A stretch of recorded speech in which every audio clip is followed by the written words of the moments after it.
Good morning, everyone. On Twitch and on YouTube, we're gonna have one set right now today. Only one set of Sudden Disaster today. Viper versus Neas. Yeah, I should be getting started fairly soon. I'm gonna bring John Slow on. We're gonna co-cast this.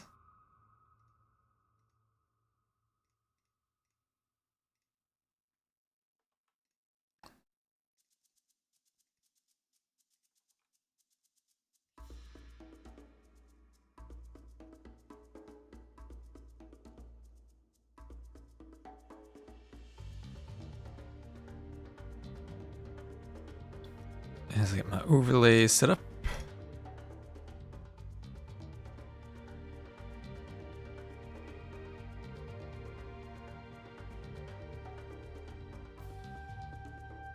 And there we are with some draft links. Viper just gonna wait for Neas. Hello, Badger7. Wup wup.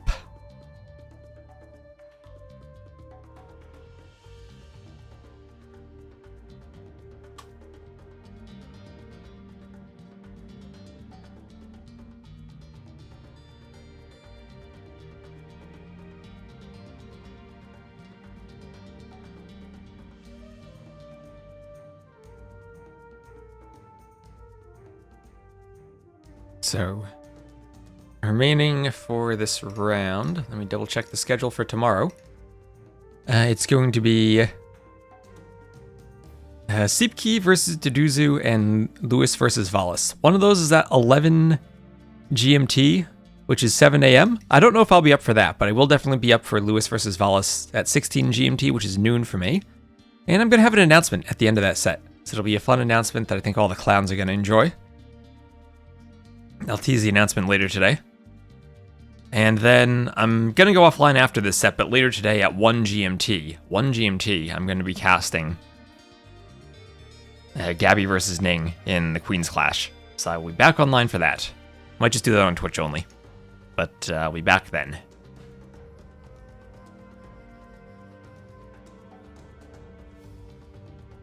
So how is everyone doing? Hopefully the ads are not too much longer on Twitch. 30 seconds. Not missing anything. They haven't started the draft anyway. Waiting for Neas to show up.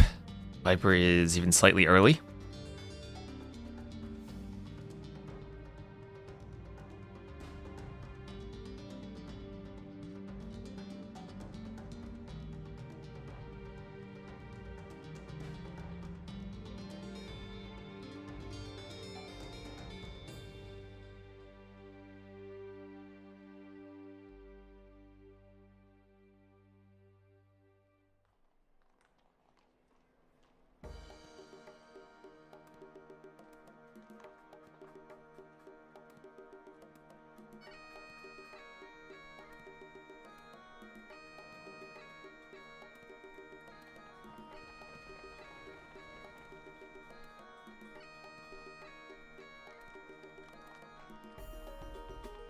And hello, Silver Fox.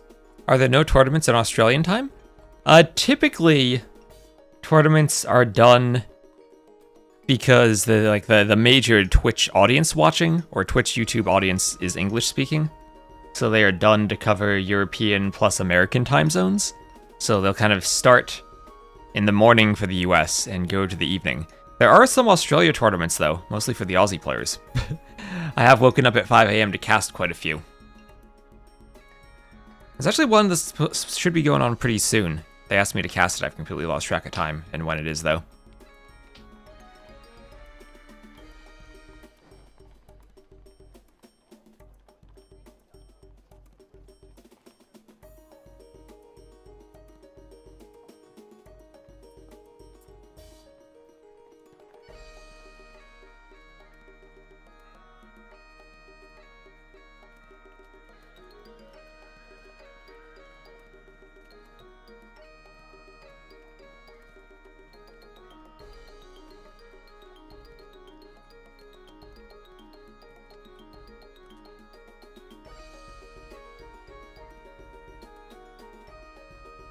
Let's go snack. Hello, Pro Pleb. And hello, Wilford X1. Welcome to the chat. What's up? So much fun, the all-in strats. I love how it gives you that comeback opportunity, even if you're down. Even if you've taken some losses, you have 15 vills and you can win, as Kapach showed us the other day.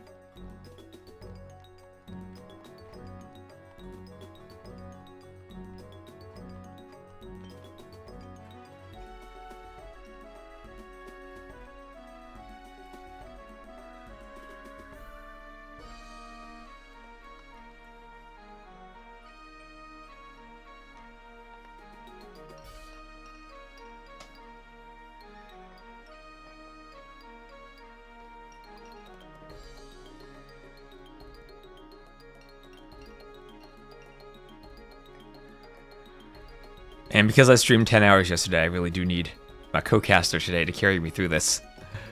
I casted all 5 sets. I think there was only one game I missed. Margugu had a great yellow snipe too, exactly. He wasn't as dead as Kapach was, but he had a wonderful... Same thing, petards around the back of the back. Hello, Mac forever. Send a priest IRL to the opponent's house. Don't know about that. Yeah, we have John Slow. We're co-hosting this. He's gonna cast the set with me. Just messaged him. Oh, we'll probably bring T90 on at some point. Some point soon. He got eliminated from this tournament, so he's actually streaming it, unlike Cartographers. You think they should enable this mod in Ranked? Well, it would have been cool to have Sudden Death, maybe replace the Empire Wars ladder for a month or so while we were doing this tournament. I think a lot of people would have enjoyed that and definitely would have helped promote the tournament. I don't know if you want it there all the time, but I think it would have been great. Just, you know, a brief swap of that ladder to support tournament settings.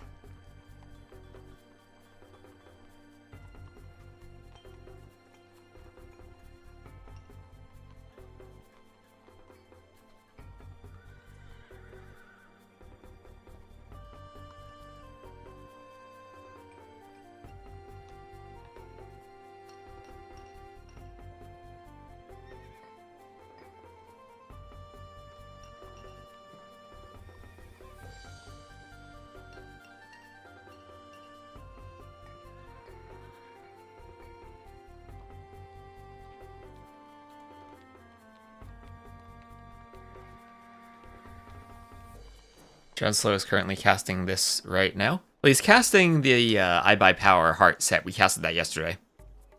He's casting the Rex of that. I missed the first 2 games there, I think.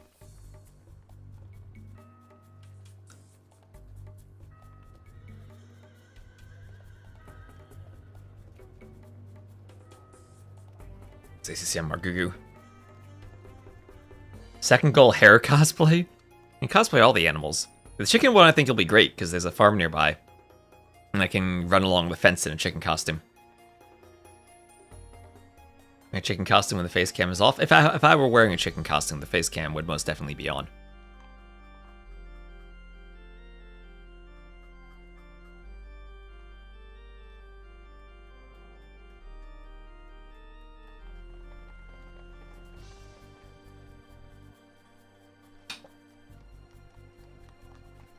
Borlame IRL? That sounds dangerous.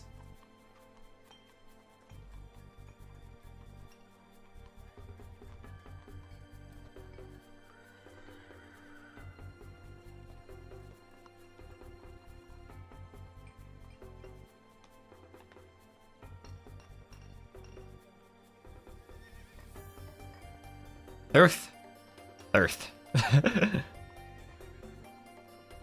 That is really annoying. First, second, third, and then TH for everything else.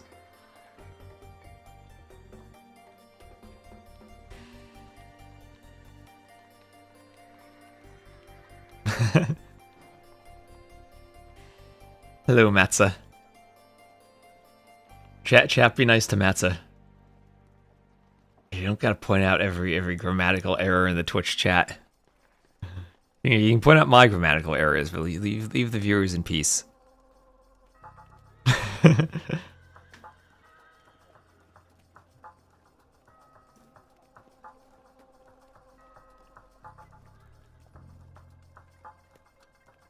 Must be easy for Viper. I mean, Neas upset Licks. Neas upset Licks. I mean, Viper Licks would have been a set where you think maybe Licks has a chance to upset him.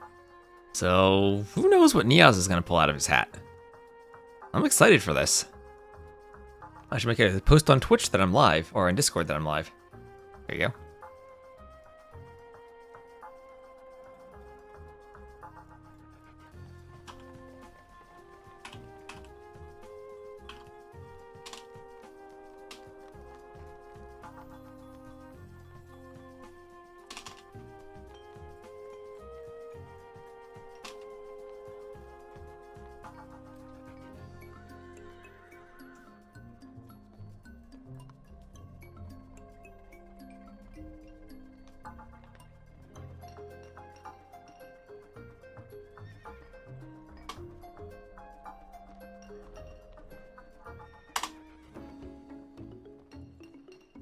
So we have look at these maps: Arena, Triple Tunnel, Hideout, Ackeray, and Jungle Rumble. This might be the best 5 maps.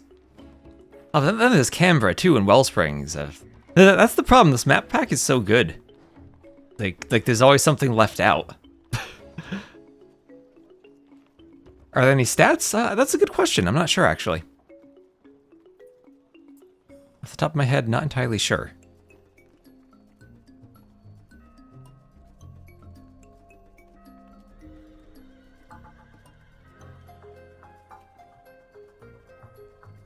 Find it hilarious you read it as third instead of third.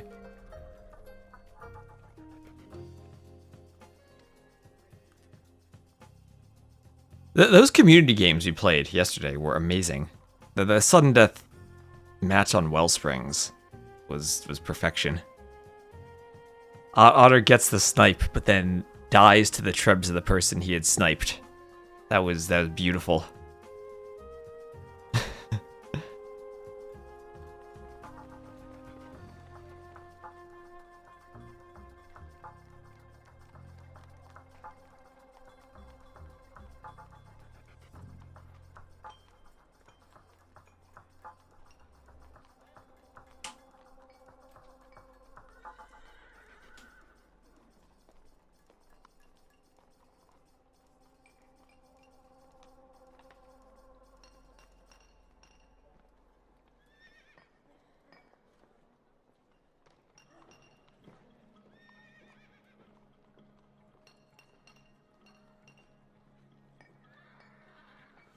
What elo is Neas?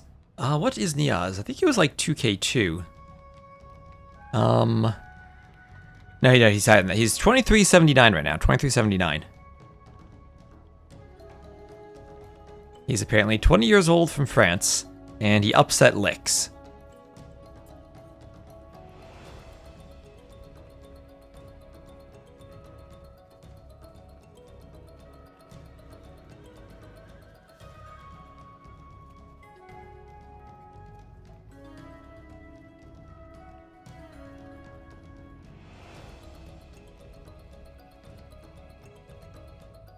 It was different than second, but forgot the correct one. Second is actually ND, and not an ED, which is awkward because the word second kind of sounds like it is past tense at the end, but it's not. English is a horrible language for spelling based on phonetics. German is so much better at it. So much easier and straightforward.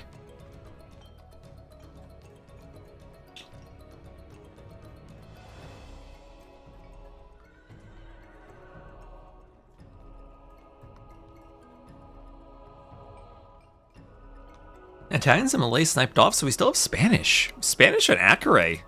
Sound insane for Neas.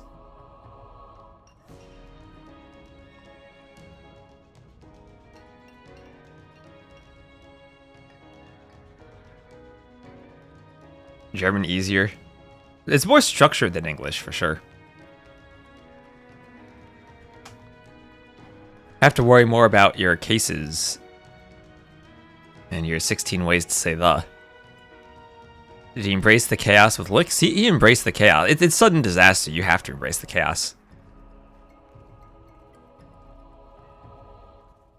Appreciate the English. One day I want to do a German stream. One day.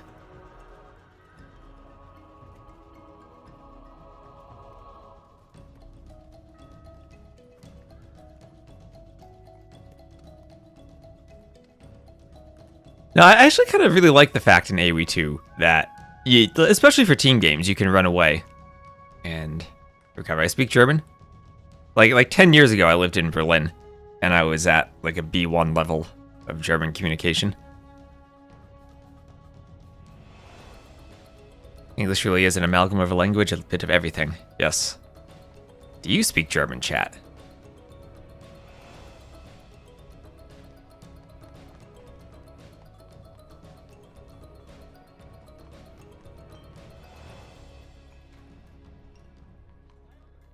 Alright, let's see if we can get John Slow in here. Ooh, automod. Automod. Denied that. Bavarian. I visited Bavaria before. Went hiking in the Alps. Hello, Sadish. Usually automod doesn't pick up other languages that well. Okay, let's see if Jenslow wants to start. Give him a 14, and we'll probably combine the Twitch chats.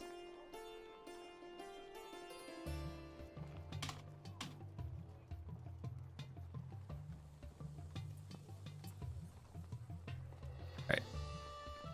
Call him.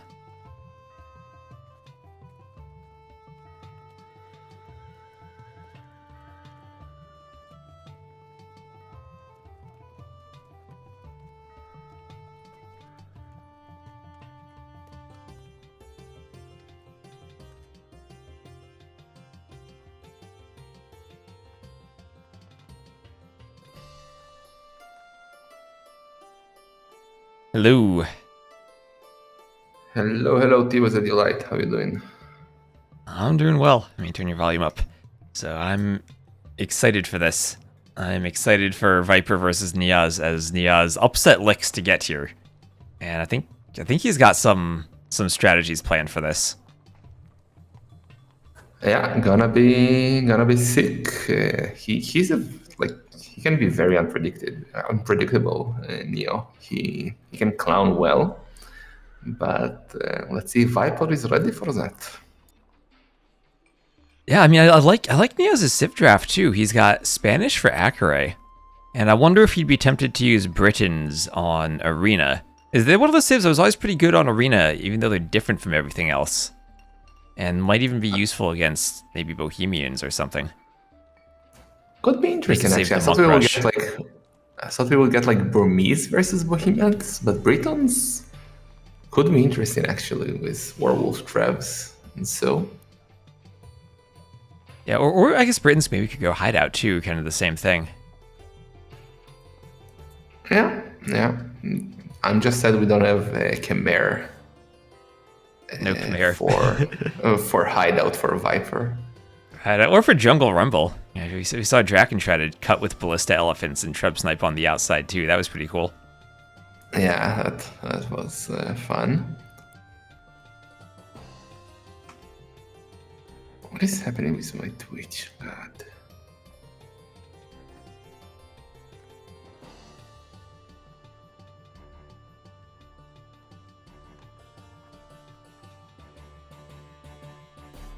Should we combine chats? Yeah, let's do it. Intellectual chats combined. Are you pushing the button or? Let me open your stream. I'll push the button. Where is the button? Knock.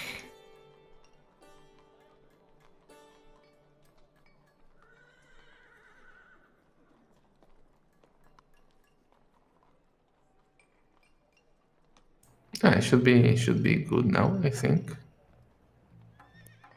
Let me see. Is the chat shared? Shared chat. There we go. Start sharing chat. Now we should be good. Hello, intellectuals. Okay, they're in the lobby, and we should be starting soon.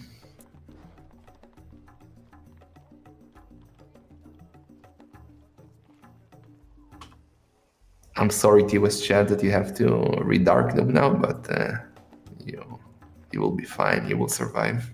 That's fine. Dark Noob's here sometimes too. Yeah. Well, then I'm sorry for your chat in general. Now he has mod powers though. Oh yeah, that's very scary.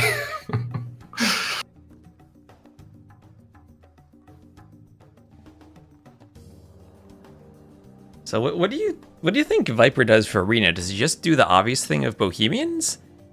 Or does he... I mean, he has a lot of good civs there with Portuguese, Turks, Burgundians, even Saracens for Arena could be nice. He can use Bohemians on basically every map, but maybe Triple Tunnel and Akarai. And Jungle Rumble could be good, Hideout could be good, so I'm not sure. Wait, what? Did he use them on Hideout last time? Where did he do the Hufnitzer? I think it was on Hideout, no? Maybe. I'm wondering if he tries to go... Maybe he's going to try to take Saracens for Akarai to fight Conquistadors, because it feels like that's where we're going to get the Conks used for Neas. Oh yeah, that's actually a good idea. Yeah, I like that. But I think Gitans should be like for Triple Tunnel. And then you need to choose between Portuguese, Burgundians, and Turks for Arena Rumble. And Hideout, and Bohemians, of course. Yeah, it looks like maybe Japanese there for Triple Tunnel for Neas if he's going to Fish Boom. Maybe Monk Rushing with Burmese on Arena. Well, the I game don't know is where he uses here, Britons. So we do know. Because We do know. you were right. We did get the Britons here, but I was completely wrong. I thought Kitans will be for Triple Tunnel, but Viper chooses Kitans on Arena. Why? Interesting. Kitans versus Britons. Do you think Viper was anticipating Britons from Neas and picked Kitans against them? Or do you think he was just going with Kitans on Arena all the way? I think it's all the way, but like, why? What's special about them to use against Britons? Like, what? I would think they're bad against Britons with how little pierce armor they have for their cav. Oh well, they do have the good skirms. That's true. I was sure like Might not he get would go there. for a scout masterpiece on Triple Tunnel, because on Arena scouts, well, it is a meta, but not on Sudden Death.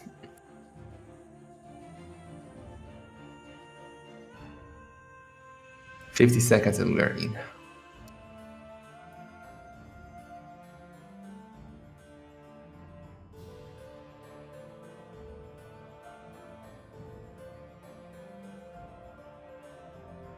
There we go.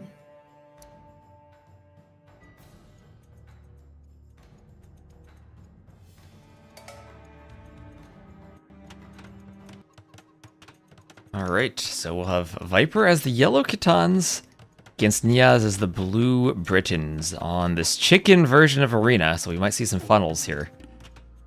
Damn you, chicken.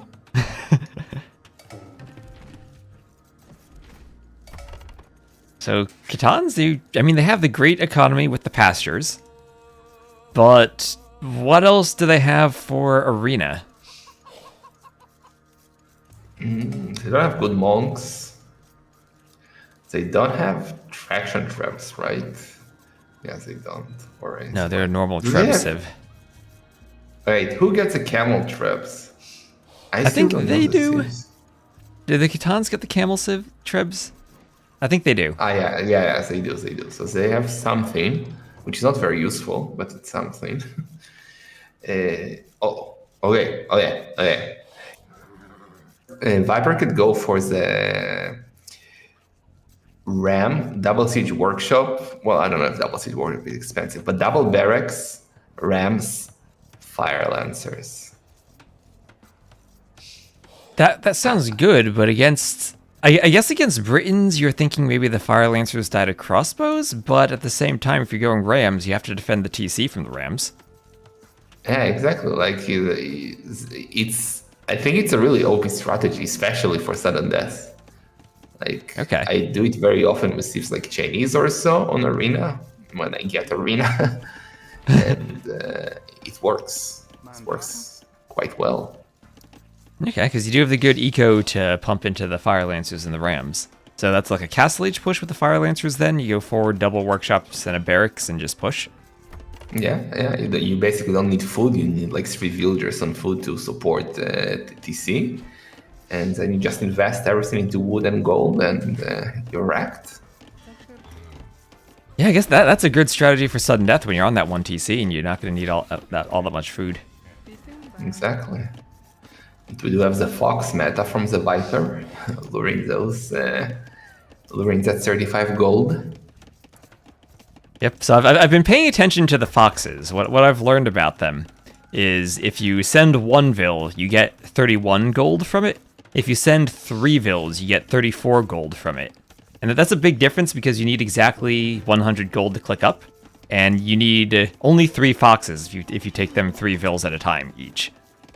And then if you want to skip the mining camp, you can skip the mining camp. Interesting. Well, you can always get 4 Foxes, right? Viper is using 1 villager. Yeah, you can get 4, or you could just, long distance mine 10 gold when you go to build a house. Not that big of a deal. Or he's not funneling, it seems. He can just send like tons of villagers on the chicken and then... Wait, he's dropping a pasture on them. Can you drop off the chickens at a pasture? I mean, you can drop them off on every economy building, but like, shouldn't you take the chicken first? No, but like a finished pasture. To drop the food. Actually, I don't know. You can? Martin says you can. What? I wouldn't trust Martin. Jack says you used to be able to. Was this like fixed in a patch and now Viper's not going to pull it off anymore? I've never thought about this. Well, let's see. This is Peakage of Empires, guys. Check it if you can drop the chicken or not on a pasture. Peak Age of Empires, we were hosting the tournament when the Polish Vils don't get gold from stone, and apparently male Vils cannot steal farms, but they fixed it for female Vils.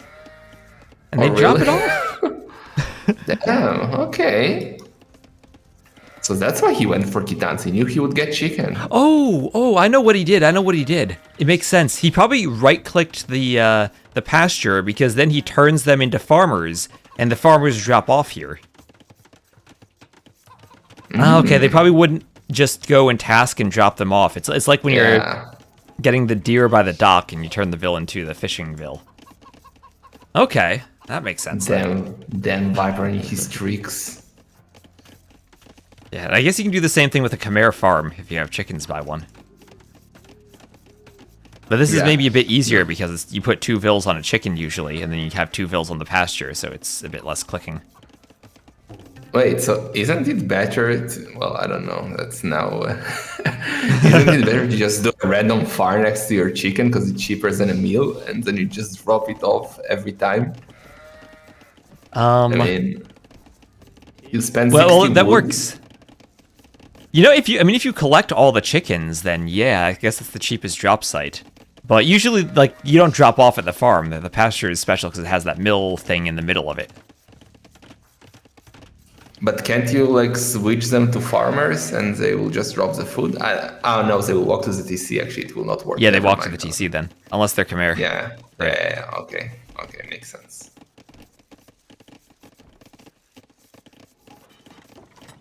Yeah. So only Kitans and Khmer can do this beautiful move. Yep. And chat asking if there's a difference between the types of food. There was back in AOC, but that was changed. That was one of the very early changes in the user patch. And back in the early 2000s, if you swapped your shepherds to hunt the boar, you'd lose all the food they were carrying if you didn't drop it off first. But that's been fixed for a long time. Okay, so Neo is long distance taking the chicken, my style. And both are up to feudal age, 24 villagers, and he's gone on stone. So, gonna be longbows for him, I guess. Yeah, well, he'll show off some tricks too and drop off the chicken food at the mining camp by finishing the mining camp. Oh, that's nice. Now he's luring it. Those chicken are annoying. So both feudal around the same time. Market Blacksmith from Neas. Barracks from Viper, so Barracks Blacksmith, not doing the market. And he's taking a fourth fox now. Right? No range? What? Cav archers then, maybe? They can do heavy cav archer in the Castle Age. Yeah. But if Viper opens skirms, I'm gonna lose my mind. I mean, his skirms do train faster. And they upgrade faster, too. You get elite skirm faster. That's not why we hosted this tournament. We don't want to see skirms. They've been nerfed, too. They produce more slowly, but these two civs then have production bonuses. 10% for the Britons, 25% for the Catans. This is... If you want to pump skirms, these are the two civs to do it.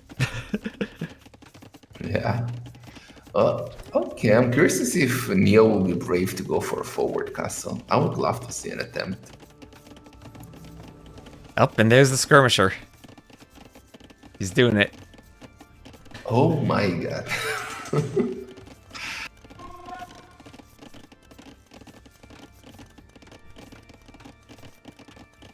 So outside of the skirmishers, I would think Britons are really good against the Catans. But I guess that's a big if when it is the all-powerful skirmisher we're talking about. It's unbeatable. Nothing Neo can do now.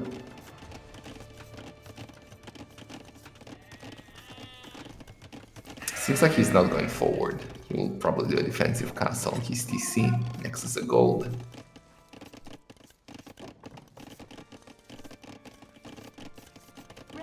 But what's makes next sense. for Viper? Like, how do we continue? Okay, skirms. Fight for relics. Fight for relics with skirms, I guess. Sounds horrible.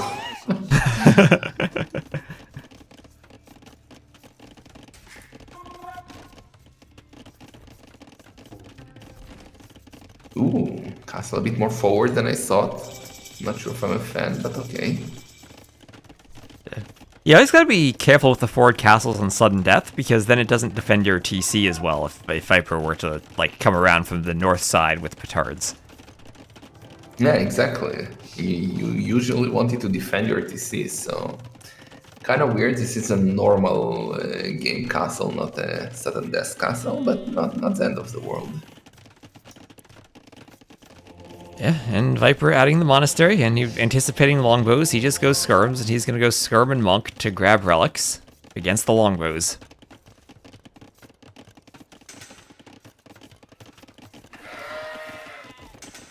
So he's also gonna research pastoralism for the farm, or for the pastures, which is their second upgrade, basically heavy plow. I don't think I've ever actually seen a Catan game go to Imp where they get the third upgrade, so I don't actually know what it's called. It's domestication, pastoralism, and then some third thing I have never seen.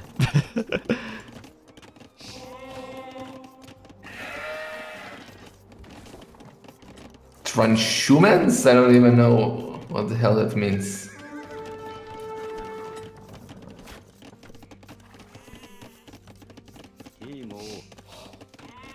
Okay, well, to fight longbows at least, Viper's gonna need to get elite skirm and armor upgrades on them, right? Like, you do need at least armor when the longbows have that range and the extra attack over the crossbows. Yeah, and he's doing it. Also Siege Workshop.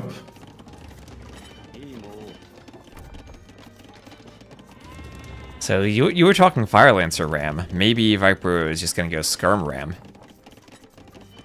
Yeah, but it just dies to one else. And it's slow, like the whole idea with the Fire Lancer is... Ooh! Neo got too far. All the longbows, not the longbows, not the longbows. Oh no. It saves the monk at least. Or no, he doesn't. The skirm's too strong. Oh my god. And it's not even elite. Those were just normal skirms. Those are just feudal skirms. Oh, Neas slightly out of position, and Viper punishes him. You have the trail of bodies leading into that castle now. Siege tower skirms. Of course. Of course.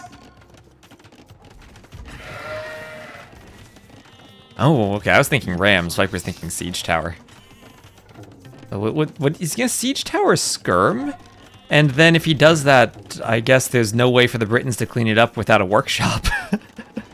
Yeah, but Neo just got it up, so one Mangonel should be enough to clean the skirms. Let's see if he can spot the Siege Tower. He's going in the correct direction, but Viper is sneaky. But Neo has good defense on that side where Viper is going. He has a market blacksmith. Seems there is a hole between them. Well, definitely there is a hole between the monastery and the blacksmith. But it's gonna be tough from Viper to hoover. Yeah. That's an easy house wall too on that hole, and then the TC and the castle are there. Yeah.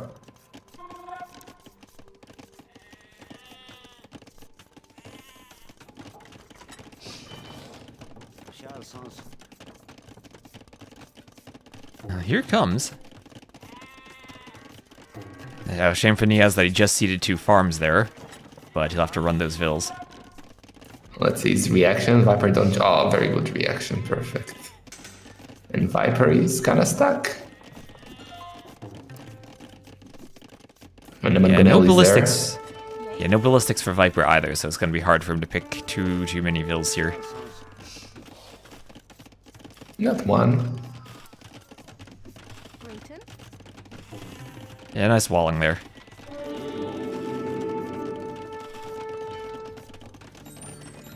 Okay, well, Viper just 5 runs through the minutes TC. through. You can get like 2 villagers. Maybe. See, the Mangonel's there, and Viper now needs to micro. And he is Viper, you know he's gonna click every... Should this have been a Scorpion instead of a Mangonel, maybe? Maybe. Oh! Maybe, or not, was a never good mind. one. Mangonel was a good choice. Yeah. Viper was a bit more rest collected, 11,000 to 10.2, and look at his rats. He's very close to go up to him. That's the pastures, right? They're gonna have much better eco than the Britons. Especially since the Britons aren't gonna get their cheaper TC, that's their other eco bonus after the sheep.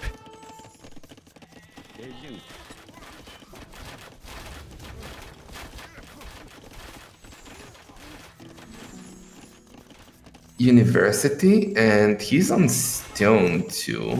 Siege tower just like, I'm a siege tower, what are we gonna do? Just scouting.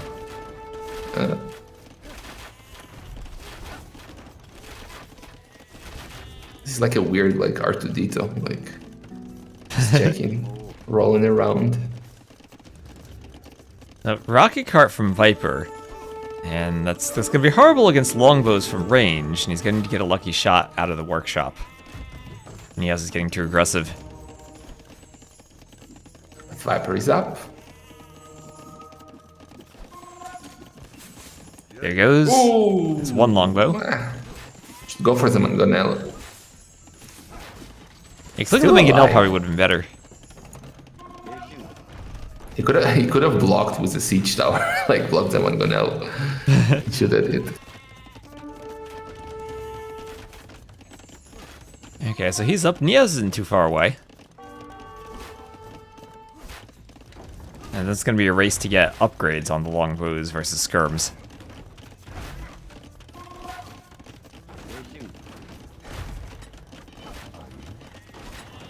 Well, Viper needs a castle. He can do the unique deck, right?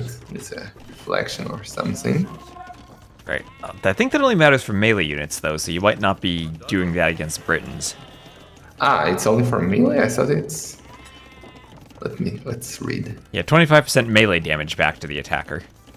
Okay, so yeah, you don't even need that.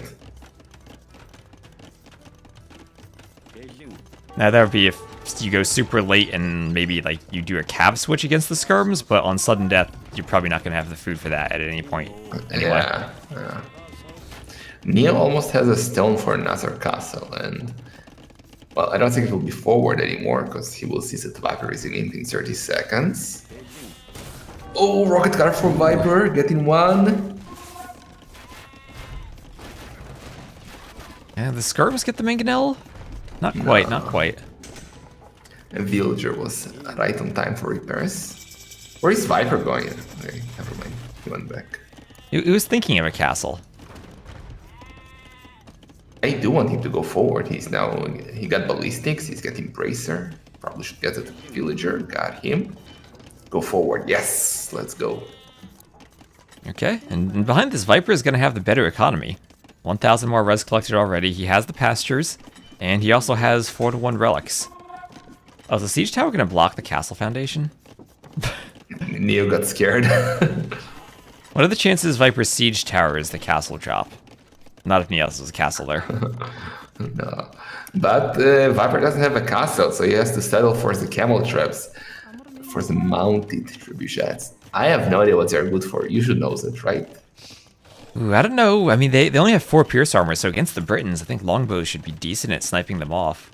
We saw the traction trebs. I don't know if you saw Sato in Kingstone the other day. Yeah, Sato had 6 relics, and he couldn't do anything. I don't think the mounted trebs are exactly the same, but they have a pretty good attack if they can land their shots. Less range, though, only 10 range. So longbows, once they get their upgrade, should be good. They do make a horrendous sound. So when they attack. Like something, a vase breaking.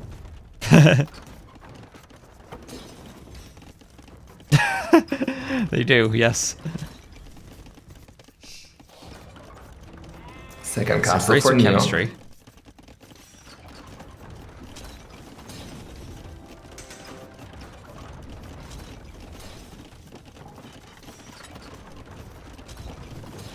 I honestly feel like if Neo can get... It's expensive, especially in Sudden Death. But if he can get the Werewolf Trebs, I don't think he can lose this. He can get Werewolf Trebs and hold. But, yeah. As you said, it is very expensive, and he has to deal with Trebs now. And he only has 50 vills. And what does Werewolf cost? That's 800 wood, 400 gold. Which is also what you're doing to pump out mangonels and longbows and Trebs. Oh, and the silly camels also do the fire damage. You can see the wall burning and losing some HP after he. Oh, you're right.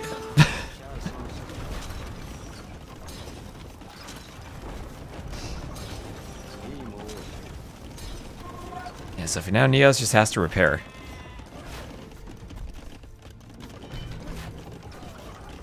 He's gonna use longbows against the skirms now from range, and that should be decently effective for him. How pleb those camels are. Ooh, actually they do okay against traps. Trap out? Oh, this trap going down. Yeah, that's what I really worry about. Oh, you don't need redemption to convert them? Britain monks can just convert them. Is he a block printing? Ooh, he could do block printing and convert them. But he doesn't have a single monk, so... Oh, well, he just lost his monk. Yeah, okay. Well, didn't get the trap. Could have been great for Viper. Oh, the trap almost. Oh, is the trap on fire? It was on fire a bit. It's 11 HP. He's okay, I'll get away with the trib. So that's one castle down, but he still has another castle at least. And his KD is much better. He's killing a lot of skirms.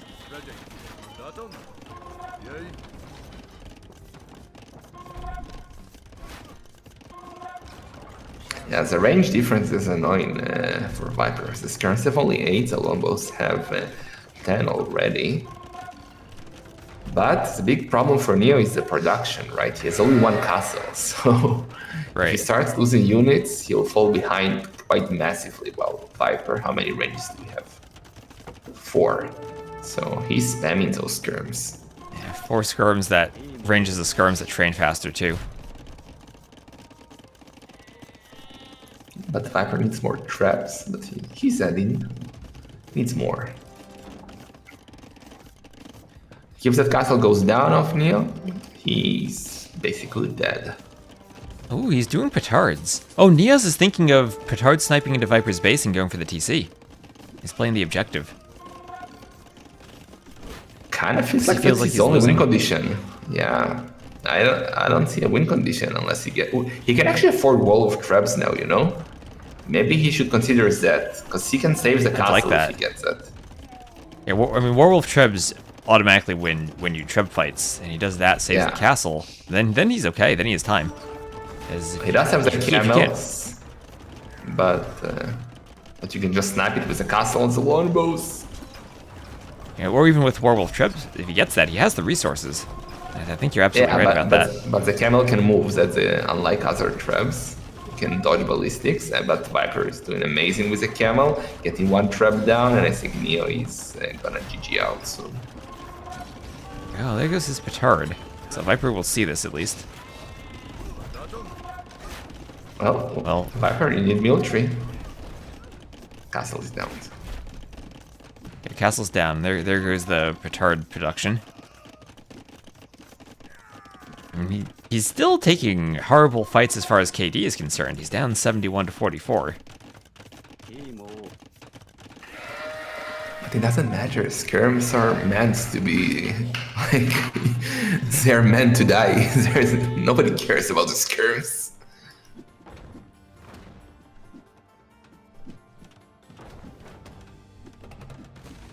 Neo is still trying, doing another castle at home. Bad castle, but okay. Well, he needs it somewhere that's not going to die to Trebs, right? But that's not going to defend the TC at all. And Viper can take out the gate and then Treb snipe. Yeah, Viper already with 5 Trebs. He should go for the TC after the gate is down. Now we have double workshops from NeoZz over to the left. He's trying something. Don't think it'll be in time, though.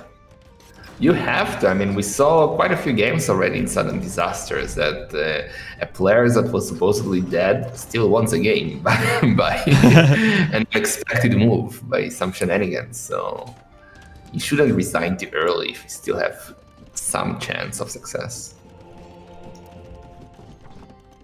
Yeah, here comes Viper. 5 Trebs. I think 5 Trebs destroys the TC in one volley.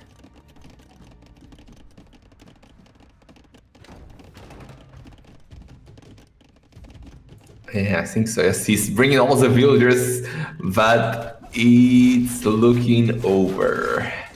Yeah, it's not going to be in time. You would need to absorb a Treb shot, I think, but... Oh, no. Well... So 5 don't. Wait. You need 6. You need 6. There we go. Yeah. You need 6 or a hill, okay. Well, we kind of knew it from Feudal Age what we were going into, right? Once we saw the skirms, game was basically a waste of time. Viper did well. He's 1-0 ahead here.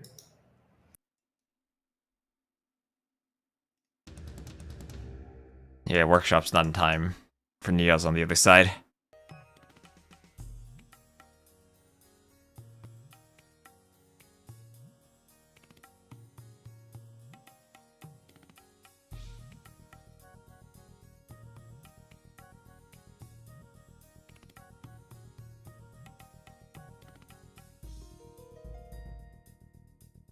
And Catans for skirms over Britons on Arena. Yeah. So Neo has Akarai and Jungle Schwamble as his home maps. I guess he'll go for one of them. And looks like they're in, and it will be Jungle Rumble.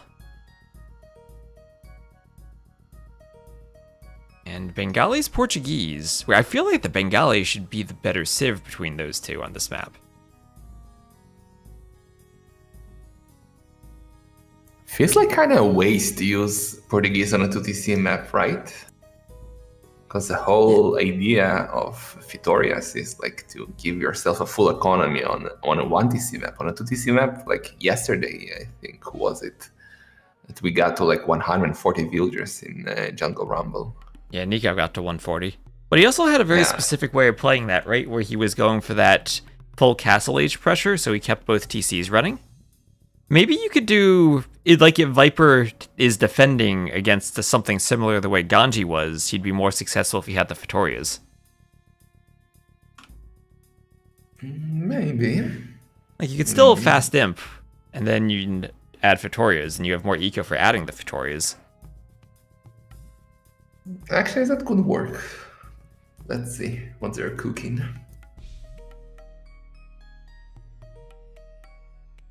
Bengalis are okay here. I mean, you get 4 extra villagers in Feudal Age, 4 extra in Castle Age, 4 extra in Imp. That's quite nice.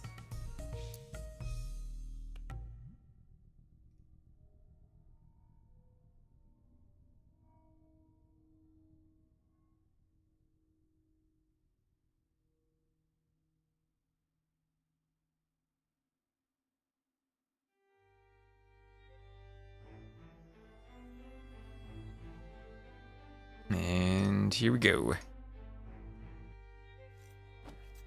So Neas will be the blue Bengalis to the west, and Viper the yellow Portuguese to the east. On the jungle rumble, with all of Bazi loading the middle of the map with crocodiles. One TC on the inside, one on the outside, and most importantly, all the stone on the outside. So I can grab tons of gold in the middle, the stone will be on the outside. Did you see Nikov's message yesterday? I don't remember if it was in the game chat or after that. Yeah, it was in the game chat. Yeah, which psychopath would put the 5+3 crocodiles. It's our psychopath, it's Bazi.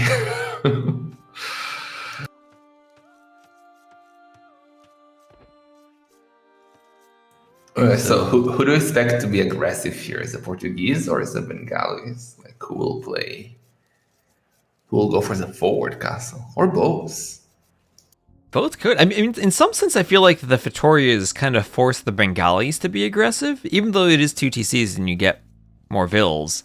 If Viper just goes straight to Imp and he adds 3 or 4 Vittorias, he's going to have a better eco.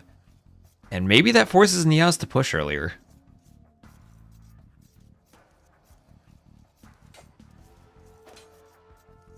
I don't like that Neo is taking an elephant with a scout. What is what? I was looking at exactly what you were talking about. Why is he? I was curious about that. Yeah, that's weird. Like, why would you want to lose HP on the scout? You might need it. Maybe he's just gonna plan on going monks and healing it. I mean, to be fair, you don't really need to scout the middle. You know, there's a ton of gold there. The only thing you're gonna see is a forward castle, and you might not be able to stop that anyway. Yeah, but if you see a castle, you might want to try and stop it, and you want a full HP scout for that. But yeah, not the end of the world, but still, I would prefer to have it full HP. Hi. Yeah, the very optimized build, taking the elephant with the scout. Yeah, Vinch used to do it on Arena too. It always drives me crazy. Which is crazy, because he's the player who also would trush all the time, where you'd think you need the scout HP more than anything else. Exactly.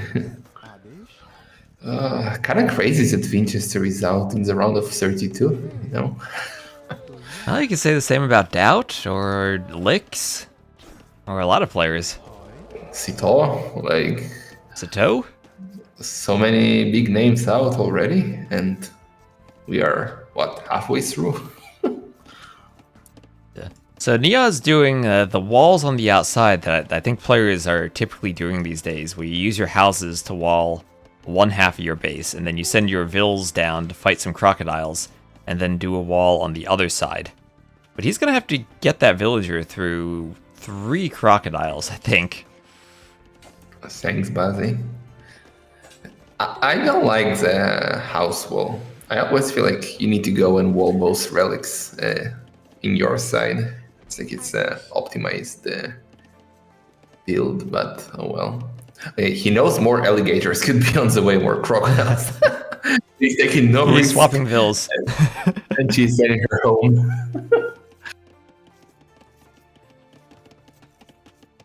Yeah, I mean, it is a lot of just commitment to get both sides walled. I think what's really hard is if you then get pushed on one of the walls. We don't really see that too much, but if you don't have vills on each side, then your walls just collapse and they're kind of useless. And you need to have maybe a lumber camp or something there eventually. I don't know. But what do you prefer though? Walling the side where on the middle you have your base, or walling the side behind your opponent's base? Again, I didn't understand the difference. The wall on the side. Yeah, but when you, like right now, Neas is walling, and he's gonna be like, he's gonna wall, and if he chops through on the lumber camp, he's gonna get back, and that'll be behind his walls. You can kind of, you could go and try to like aggressively wall behind Viper's base, and that way, if Viper walls out, he's at least trapped and not getting to the rest of his eco. I think chopping your way in and out doesn't matter that much.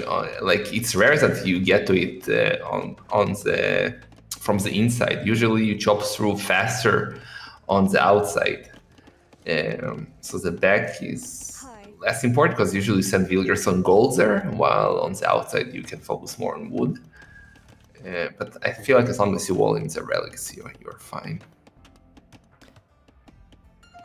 Now, the way Neas is walling that relic on the diagonal between the houses, could a monk grab that? I think that yes, but you can still steal it. Okay, so both are up. Neo faster. Viper with more idle TC time. And Neo will also get 4 villagers now, so it's looking good for him.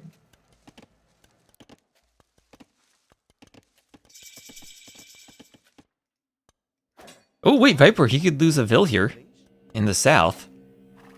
Oh no. Oh! Oh! He trapped the scout though. Nice, but don't let him out! Don't let him out! No!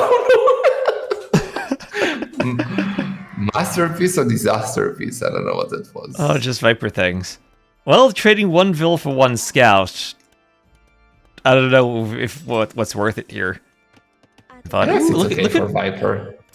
look at what Neas is doing. He's doing the vill on the outside of the wall he just made. He might try to be aggressive on the outside of the map. Okay. Could you always snipe villagers from the corner like that one died now between the 2 houses? Or was it? You can do that now, definitely. No, but like, could you do it 2 years ago? I'm not sure about that. Because usually Viper would manage just quick walls and save the vill. yeah. I think if the vill's like really close to the corner, it can be hit. And I think that once the attack animation starts, the attack is guaranteed. Okay, so Neo is doing a barracks. Well, he doesn't have a barracks. He will need it if he wants to add a stable or so. Let's see if Viper can find her. Yeah, his scout's Full running HP on the around. Scout. I mean, if he goes and Close up sees to the Gasoline. walls, he should be curious. Maybe the vill came forward, right? Yeah, we'll now see the blacksmith. Boinks it. Oh, Viper on the other side. He's doing the same thing. He is a vill coming forward. Oh boy, bad. Bazi has other plans. Ozzy trying to save Neas. Freaking crocodiles with charge attack. Oh, he's gonna run into another one. Oh no. Is he gonna quick wall him? He's gonna try to.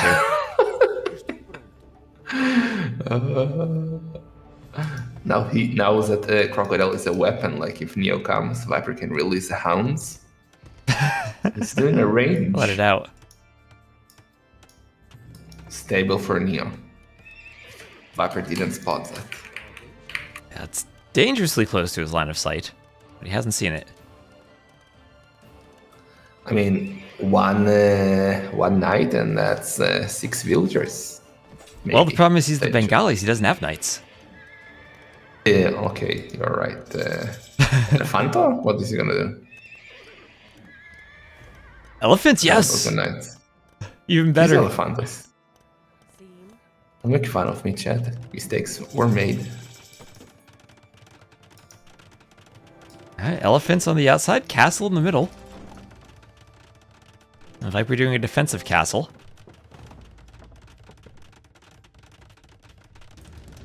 Viper is on the run. Needs a monastery, needs a monk. He's doing it.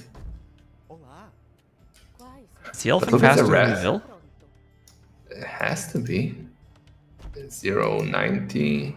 Yeah, by Okay, it is. Oh, he's blocking though. 0.1. The micro from Viper saving the vill. So I levels her.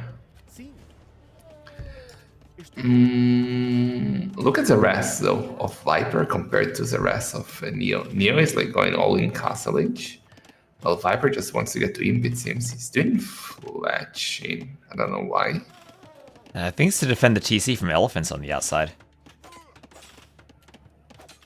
He's blocking the elephant with the villagers, not letting it hoover. Sick. Hey, Stone Miner's going back. Viper. Viper. Wait, he realized. But you know what? Disrupting the stone mine even for Viper means he's not going to get another castle up.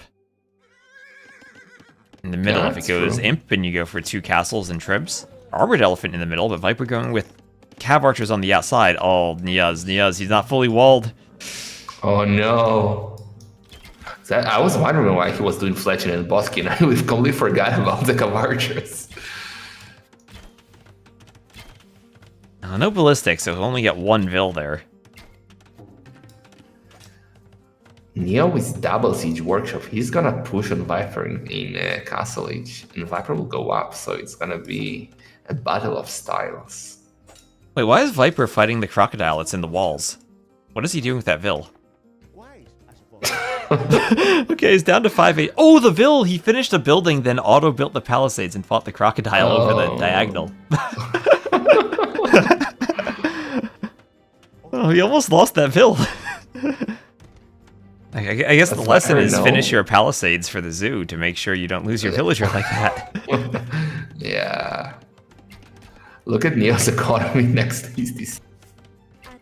Next to his TC outside, like, he was chopping 1 tree with all those villagers. Work efficiency so bad, but he's coming for Viper's TC in the inside. Yeah, he's got Rathas on the inside now. He's got 2 elephant rams from the back.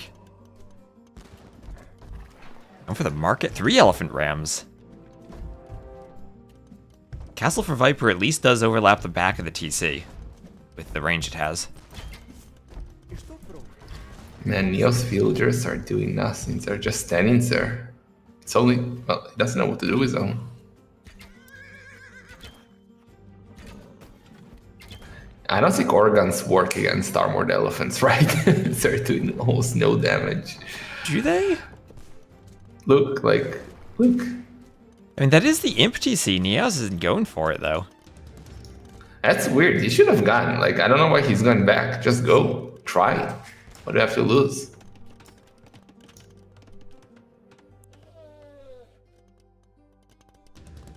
Yeah, he's doing more elephants. He's just biding his time. You don't want to do what Draken did the other day, where he made 20 petards, but then got sniped before he could use them. Yeah. It's hard to balance it. For sure. So, like, how does Viper win this? I thought that maybe he needs monks, but I don't see anything but 2 monks, and he's getting chemistry. Does he just go cannons? Maybe. I feel like Viper needs maybe a mangonel in the middle. He's doing one now. He just wants another hole.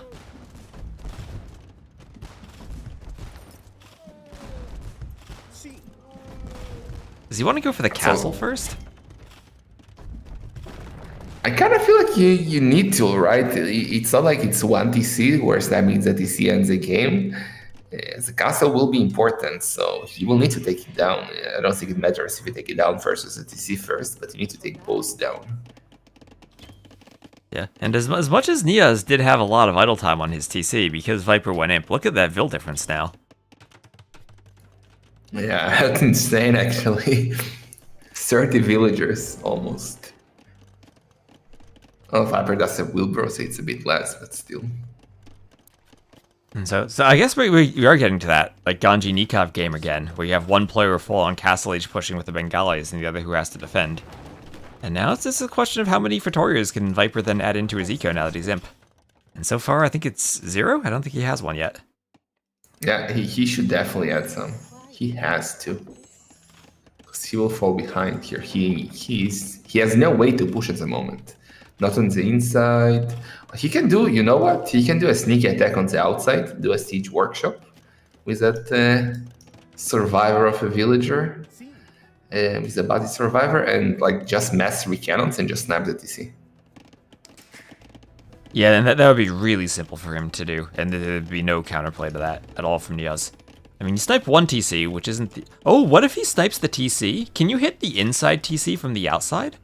How much range do you need? I don't think so. I don't think even traps can do it, so definitely not cannons. Yeah, definitely not Maybe cannons. traps can do it? I Maybe don't Neas think so. chops Maybe through, though. traps.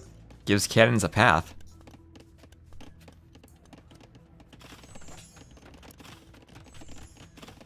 What is... Oh, he's gonna go for the castle. Viper doing more architecture. Ooh, monks. Monks, block printing, let's go. Oh, Nea's doing petards too.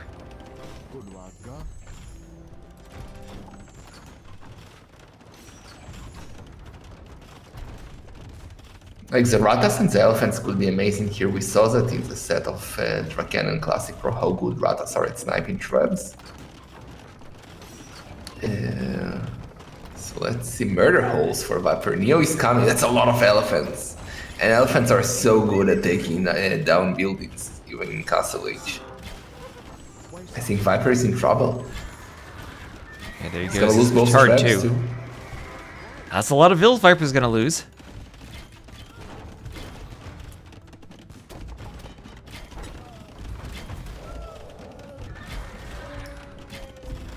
I think he's cooked. I think he is too. He'll maybe get one castle, but even 2 trebs take a while if there are repair vills. But even if he takes that castle, like, it doesn't matter. Yeah, it doesn't Won't matter achieve either. anything. And did we over chop? No. Like, sorry, trees with 75 wood. Like, Neo can just chop it quickly and go straight for the TC outside. Castle down. Castle down. Now the TC will go down. And that goes down, and Viper's going to lose a lot of vills on the inside because he hasn't managed to chop to the outside yet. Yeah, it's looking rough for Viper now. I don't see a win condition.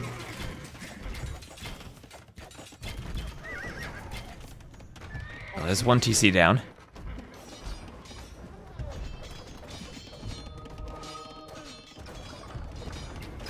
Yep, you have to kill both on this map. You have to kill both. So this one on the outside, still keeping Viper alive for the moment. Although it's not much wood to chop through and then have trebs that can go for that, for NeoZz. Viper should stonewall there. Like, don't give him a chance to like chop the wood. Buy yourself time and try to maybe add Victorias, maybe. Okay, he's adding the first Victoria. A bit late.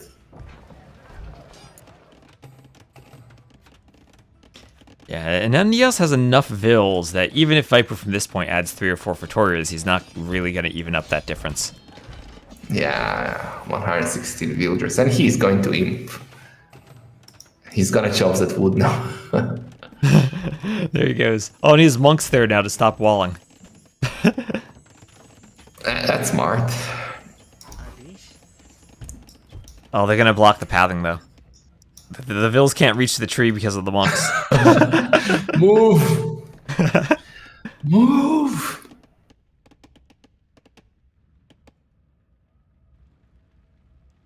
Hey. Oh, there's still in his selection.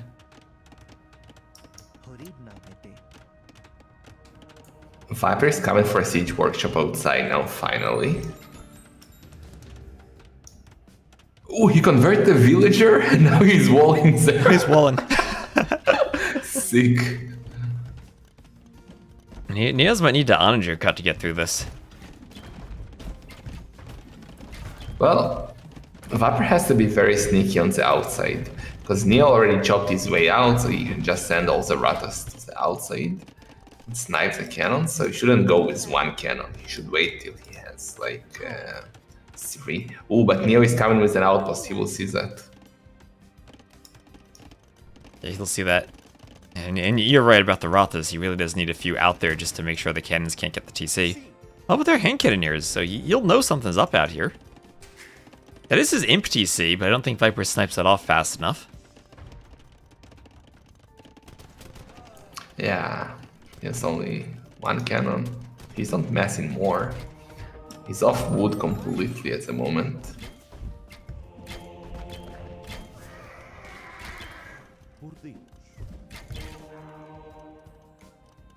I'm trying to think about a way for Viper to win, but I just don't see one. The only thing I see is if he somehow snipes the TC on the outside and goes around the back and snipes the TC again. He needs like an onager cut though for that to happen. And as you said, the Rothos can just go stop that. Okay, Ratas are coming to cleanse the hand cannoneers now. Viper is messing the cannons, but he already showed that he's there.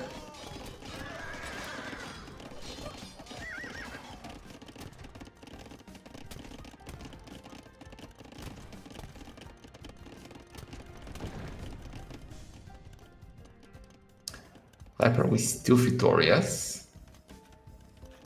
But what can he do? He's messing traps. But yeah, Neo is doing the onager. And block printing and chemistry like he's doing. He has full economy, basically, almost. Full economy.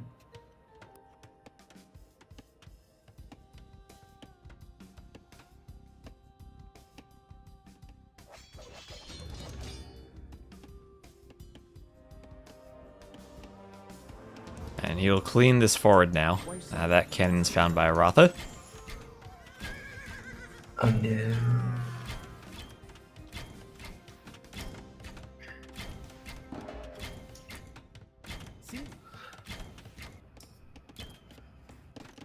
But Neo, I guess we can go. He has the onager he can cut, but he doesn't have traps, that's the issue. He still has only elephants as his mean to the guilds that he's seen, but many of them are outside actually.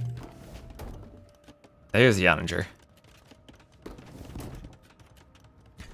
I don't onager your own Rothos. Wait, but Viper is gone for the skirms. Is a turning point. Not skirms. Not skirms, Viper. He's finally realized what he's doing. Skirms to kill the Rothas, cannons to stop the Treb push. He's got Vittorias.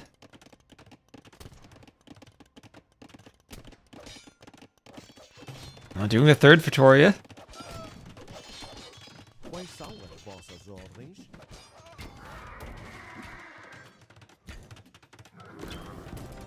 Okay, now a Treb from NeoZz. He's getting quite a few Trebs. Look what Viper is doing in the south. Like, there are 3 traps going.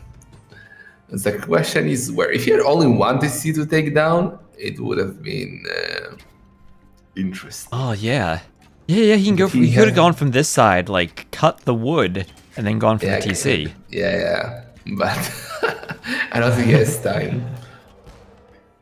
Even if he takes one, he will not get to Zazer. Oh no! But look! He's got 2 cannons in the north. Okay, he just needs the Rothas there from NeoZz to go forward. He needs to lure them. Send the villagers to lure them. Viper is cooking. I love it.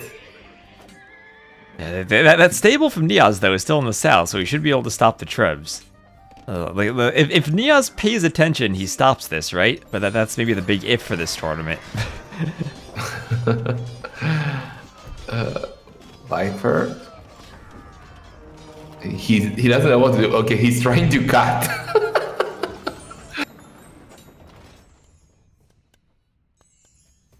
He wants to go in. Cut, Viper. Start cutting. No, it just stands there. Oh, the cannons are down. The cannons in the north are down. The Rothas found them. And now, with that stopped, I don't think there's anything Viper can do, and he doesn't either as he calls the GG. And NeoZz takes the game from Viper.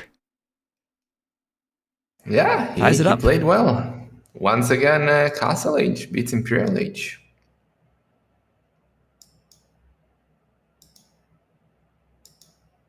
Yeah, and it's interesting to see just how quickly that Vil difference develops when a player goes Imp, and all of a sudden it's a 30 Vil difference. Yeah, especially against Bengalis, right? Yeah, even more so against them.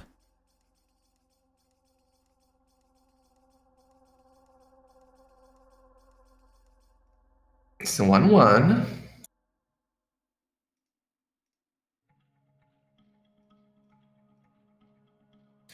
Now, Hideout, Triple Tunnel, Akarai. What will we get? Looks like it'll be triple tunnel. And Japanese Turks for the civs. Oh boy.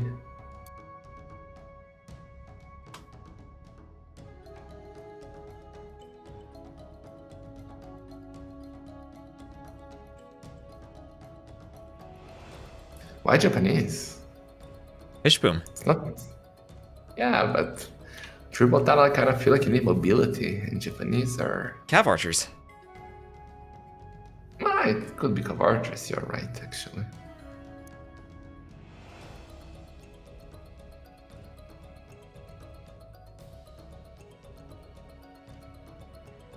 And they should have better cav archers than the Turks, at least until the extra HP tech comes in, which is very expensive for the 1 TC eco because of the attack bonus that the Japanese would have.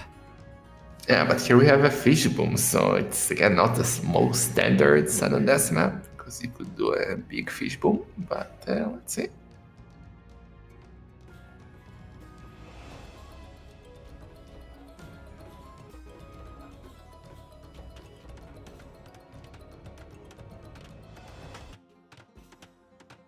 Okay, so we'll have Neas as the blue Japanese to the west, and Viper as the yellow Turks to the east. And, well, I guess if Viper is indeed playing the Turks, he does not have elite skirmisher, only normal skirmisher. Oh, well, he's dead though, right? What can he do? What can he do? What can he do if Neas goes skirms? Usually it's at least even, unless you're against Vietnamese, but in this case.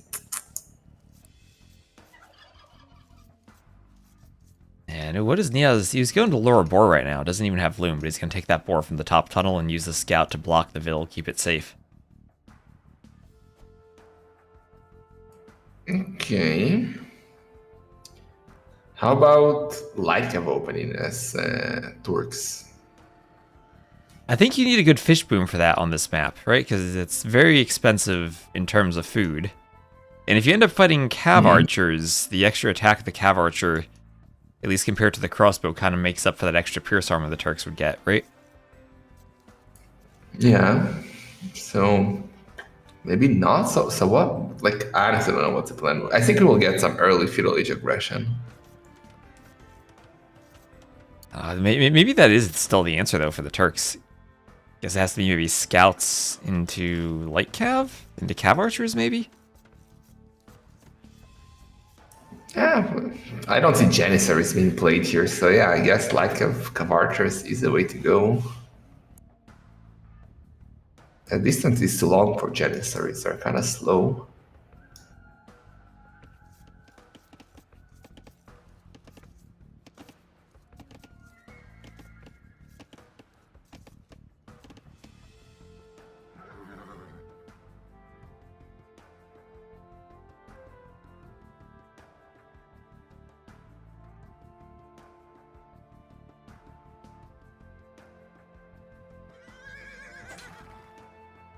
Neas gets the first 2 hits on the scout.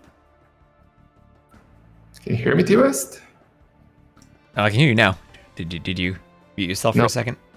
My Discord decided to restart for some reason alone. I don't know why and how, but okay.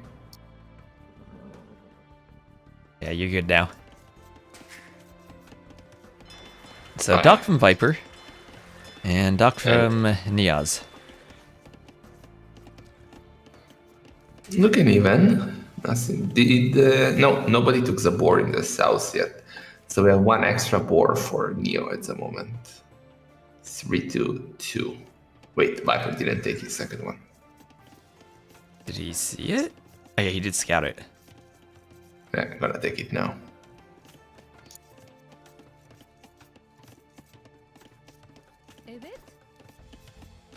Ooh. No loom? No loom? But it's Viper. He will not lose a villager to a scout like that. Come on. Show some respect, too many vills. Neo. You don't want that scout getting trapped in quick wild like he did last game.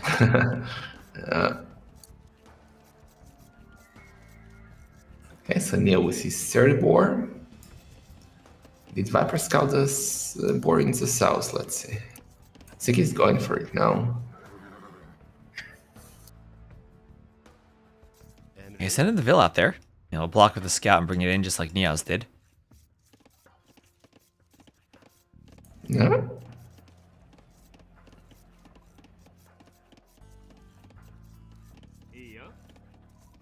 Maybe Neo can annoy him a bit with his scout here, if you will.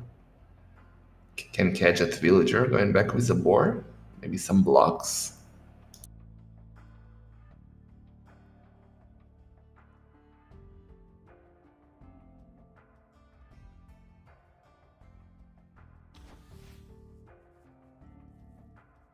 Don't go into Neo, yeah. That's dangerous. Viper could like trap him with a villager from the next to the dock and the fishing ship on the other side.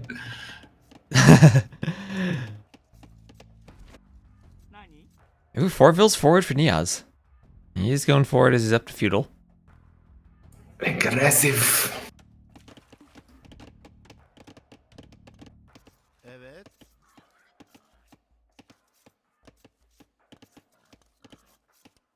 So skirms, I guess? He's not on... Oh wait, he's on gold. It's gonna be archers. Tower and archers. Viper got the board back.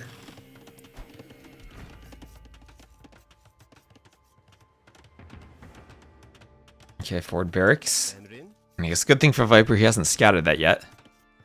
And he's gonna end up fighting NeoZz as a scout. So not gonna head right down that passage just yet.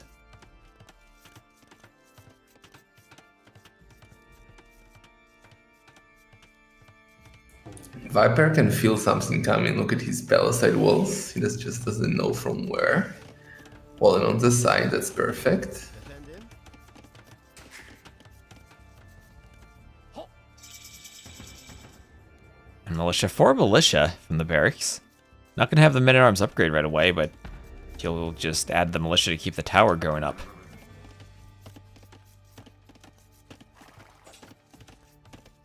Well, that tower hits the gold and the berries. That is a nasty tower if it goes up.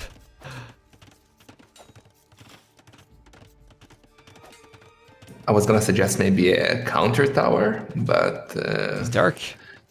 too late for that. Ooh, the trap! The scout!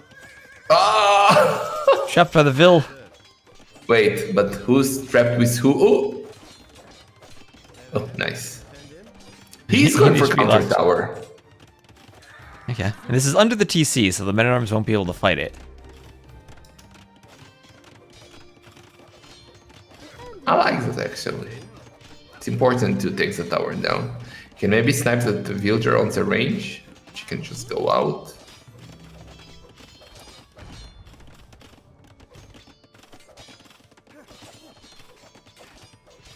Okay, fine. Oh, Viper. I don't understand why players don't do that more often. Like you can do 4 palisades around the tower, and then you cannot escape. Yeah, Like then you can't cannot on hop out Garrison. through the corner. And nobody does that almost. I don't understand why. Yeah, it could be nice to see that more. But at least so far, Viper has been off of the berries. And you need to react and do some walls, and since he did the tower, didn't have the range right away. We'll have a first archer out now for NeoZz. Villager war. 1 villager for Neo down. Hazır.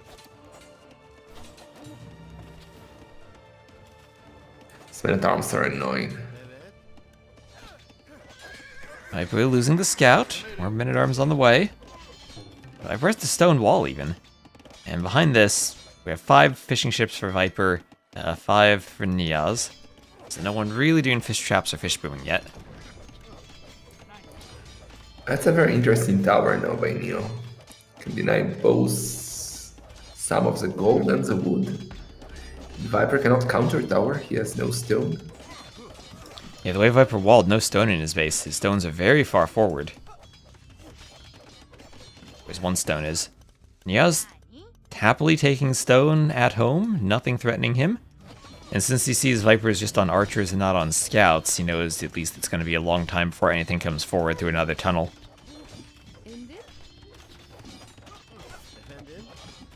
Maybe that's too many on stone for me, actually. 6 is a big investment when you're just going for towers. But Viper might be in trouble here. He's gonna... Men at Arms are in. More towers are coming. I'm a bit worried Okay. for him. Could even tower the pond, too, and stop the fishing. Yeah. Viper... You can tell he's nervous, because now he's going for skirms, and he's struggling a bit. He has to dig deep into his bag of tricks for the best unit in the game. Oh, he's rushing the tower now. Let's see. He's not happy with those towers, but that's a lot of men at arms. It is. Also a few archers in the back. Why don't you just garrison and be safe from the skirms? But he's fighting it. Yeah. Ooh. Okay, tower is going up. Viper losing already 3 villagers. 4. You're doing a galley. 99%. But, oh, it's so close. 99.79%. The Vil has 3 HP and it goes up. Okay, oh, there's one more Vil. Okay, 33 HP left. Neas has 1 decent Vil left. Yeah, he wants to tower the dock and stop the fish. Is Viper dead here? He's not looking good. Look at the archers on his wood line. Oh my god. We are fletching. We are fletching. Lost another villager. It's already 6. Oh boy. He's 10 villagers behind right now. Slash fishing ship. Oh, but he has wheelbarrow. Yeah, I guess he needs wheelbarrow to run the Vils faster. Yeah, well, he needs it. Yeah, so it feels like he's maybe stabilizing a bit, but also a huge resources collected difference for Neas.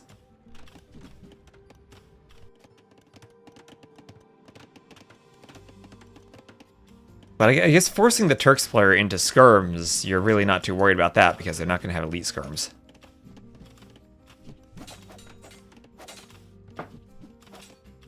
And Neas can probably just go cav archers at this point if he goes up. Viper has had enough of these towers. He wants to clean them. We don't have enough or a lot of military left for Neo. Viper with the quick walls, trapping these 2 villagers might get them. But only 1 villager actually.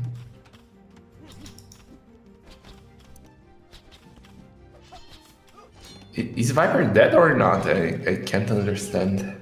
I mean, that's a lot of vills he just pulled to fight the tower, right? Now he's down by 900 resources. And Neas, he can click up pretty soon. He's doing scale barding armor. He's doing scale barding armor. Does he have a stable? Oh, he's doing double stables forward. He's not going up, he's going... Scouts. Viper will see this? He'll see a stable there. Neas is housed. Wow. I think Neo is destroying here. Oh, those are weak vills that are fighting. And more towers. Neo is so aggressive. Armor in now, forging incoming. Oh boy. And he'll just need bloodlines at some point.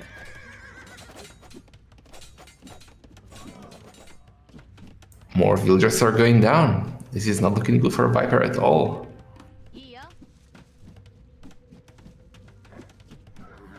Oh, weak vills chasing the scouts. Weak vills chasing the scouts. They'll go down. There's one. Spears are going down to the forging now. Still a decent fight with the spears. Yeah, it was much better than I expected actually, this fight.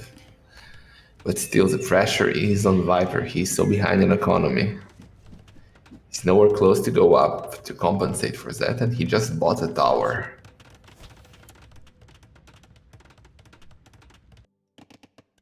And yeah, starting the fish traps at home. Like we're doing the same on his pond.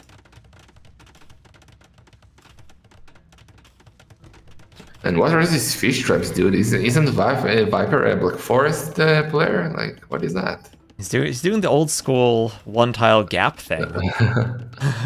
Well, that's more space in the pond for the long run, but I guess a bit easier to click quickly to place them down. It still is annoying to get the fish trap and the fishing ship on the same tile.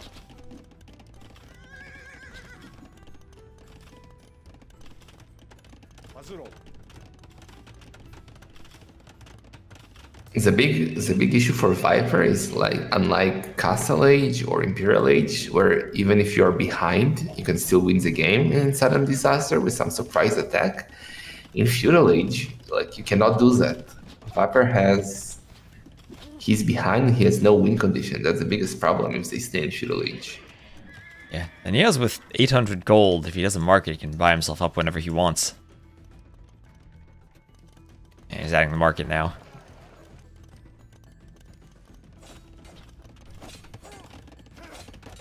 I do like the stone walls by Neo, making sure Viper is not coming out of his base. No, good thing to do when you have all the vills there. Have stone walls in the middle too, and setting your vill to the south now. Oh, Neas, whatever he did, he placed the market foundation. He hasn't built it. It's just sitting there by his mill. Shift clicking strikes again. I suffer a lot from that sometimes. You start your shift click and then no. Yeah, I do too. He obviously wanted Vills to build that, then shift click back to her task, but he didn't click the market. Yeah. There he goes. Okay, finally. Realized. And he'll be able to go up because look how much gold he has. But by the time he builds the market, he might not even need to buy that much food anyway. Yeah. And then he can just move to stone. Oh, but Viper is up. What? Where did that come from? Well, he used the market a lot. He sold like 400 wood. And sold stone. Earlier. That changes things. I don't know how Viper has such a massive score lead, by the way. Well, he's a better KD. The scouts there didn't work out for Neas, and I think that threw him off a bit. Wasn't he dead? I thought we agreed that he's dead. I think he's still dead. I think Neas is still in a much better spot. Like, look at the rest collected. The difference is getting smaller. Viper does have way less villagers, but he has wheelbarrow, and he has double the fishing ship, and he has 3 docks. True, he has the fish now. So Viper can come back here. Maybe he can. He's going to be walled in on all 3 tunnels, though. And a lot of the army he has still is spears and skirms, which aren't going to do anything for the Turks. Oh, where is Viper going? He's trying to go through the south, but it's walled off. Oh no, Viper, you're trapped. Double lair in the center. He's walled fully. That's tricky because all 6 relics now are going to be on Neas's possession if he can get a monastery up. That's quite important. Double lair in the south too. Okay, so Turks do not get onager, right? Correct me if I'm wrong. Nope, only Minganels. So even if Viper wants to cut, he won't be able to. It's either trap cutting to get to Neo. That's it. Or villagers. That's it. Or villagers. Or going through the walls. Well, with cannons you can do that, but... So Gilnet's now. So maybe Neas was behind in fish for a bit, but now he's the Japanese. He's going to have at least 5 docks. And can probably fit 6 or 7 on the pond if he wants to. He's got 32 vills on wood. He's just chopping wood and pumping out fishing ships. University on the way up too, and a monastery. He's coming with knights. Viper has a monastery. Don't let him run into your woodland, Viper. Oh, the trap! But it's not a trap. Just a block.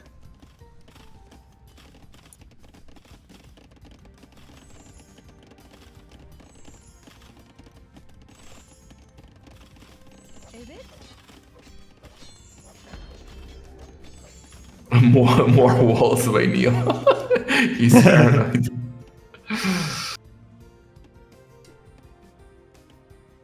Ooh, Neo deleting both knights. He was Doesn't too want a scared of conversion. an insta. I'm gonna rush the tower now. Viper. Yeah. Yeah, now we talked about the fishing ship numbers earlier. Now it's 19 fishing ships for NeoZz. He has gill nuts, and as the Yeah. Japanese, he's going to have a great food economy.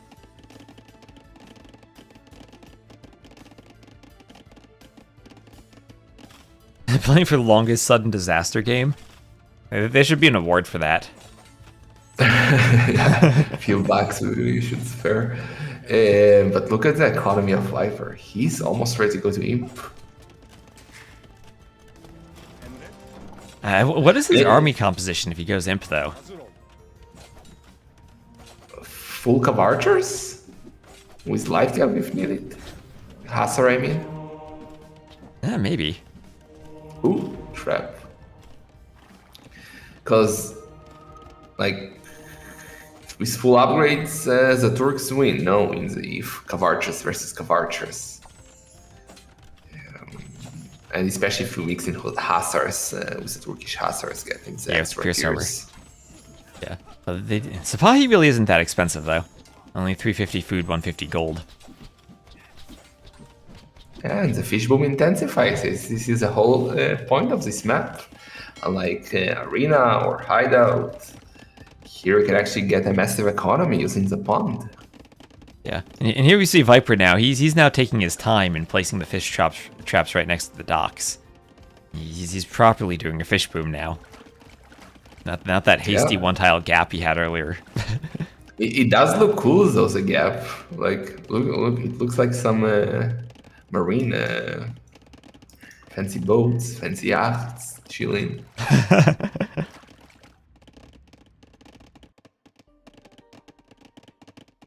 Okay, Neo with fortified walls. He really wants Viper out of his base.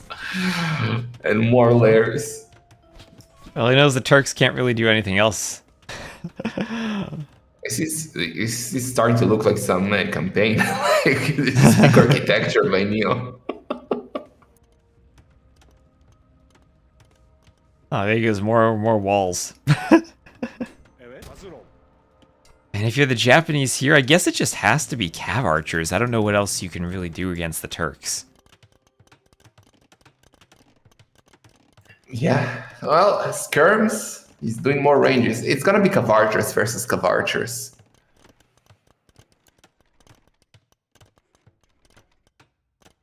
But I like the fact that Neo, he's going for those full walls. He knows that Viper cannot cut, so... But is it a really good idea? Wait, Viper did 2 petards to do what? Viper, you naive soul. Thinking 2 petards is enough to get out of your prison. Well, you need 3 for a fortified wall. Yeah, but with 7 layers, like you need a lot. You need all of Draken's petards from that game. Maybe even more than that. Oh, Viper going 3 stable, so he's going to go Hussars. Is he thinking, oh, I can just petard, snipe, and then go Hussars? He has the outpost now, so he sees the extent of the walling. And we are also getting a castle in the middle by Neo. Yes, the safest way is with cannons, patiently, tile after tile after tile. Yeah, and now you're at a situation where it's going to be the Japanese fish traps, which are faster, and 6 relics for NeoZz. So even if Viper maybe has a better army composition as the Turks, he's not going to have the same economy, and even all the neutral resources are on NeoZ's side of the walls right now.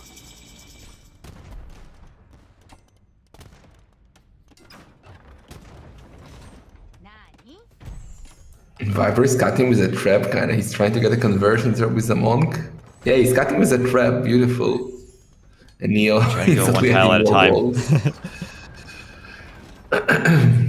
Where's the cannons though? We need cannons. The cannons are working in the south. He's trying to break through.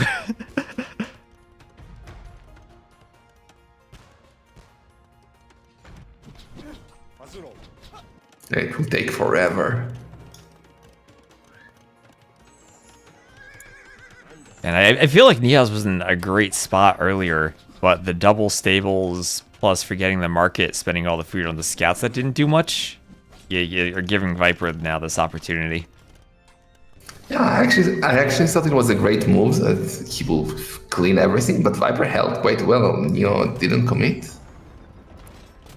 Yeah, and it's almost like maybe the stables were too far forward, and Viper spotted them. If he does them farther back, gets like 6 scouts, and then goes forward, then he maybe catches Viper off guard more. Look at the upgrades by Neo now. He's getting Cataparuto, Partial Tactics, Heavy Cavarcher, Chemistry. Oh boy. Wait, Viper with Artillery. Oh, Viper is through in the center. Just to meet the castle. And lose his But Genesis. Cavarcher upgrades are coming, and we're gonna have 1, 2, 3, 4, 8 ranges. 8 ranges for Neas for heavy Cavarcher.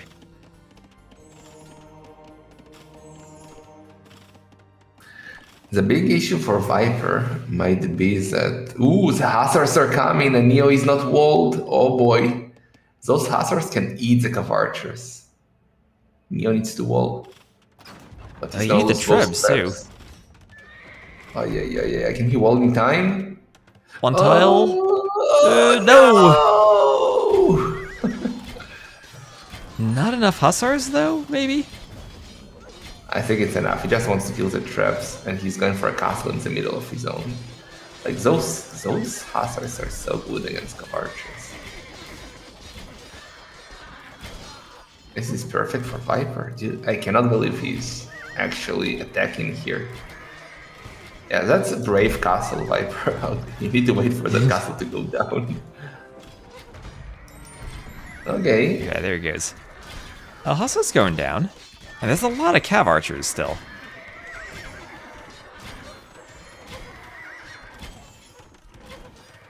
Does this castle get denied now?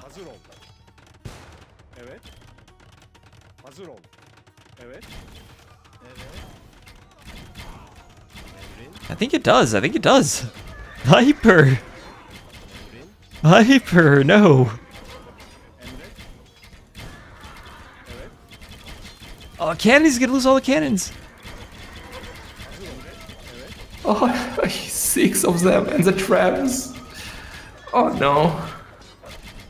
And I look at the score for Neas. I think he's done it. Yeah, this is not looking good for Viper anymore. And I mean, we're talking about the Hussars too, but Viper has 33 fishing ships on food. Usually if you're going Hussars, you can go 60, 80, 100 farmers if you're going to pump Hussars. That's not the same numbers that you usually have for a Hussar play. Exactly. It's hard to go Hussars in sudden death. Very much. And what are these long sets we are getting for 45 minutes? Neo with more walls in the south.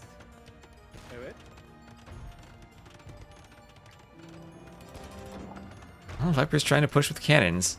Oh, it's open. There's an opening now. Those Hussars are going to run through. One tile. He should go straight for the TC. Like, seriously. And honestly, maybe...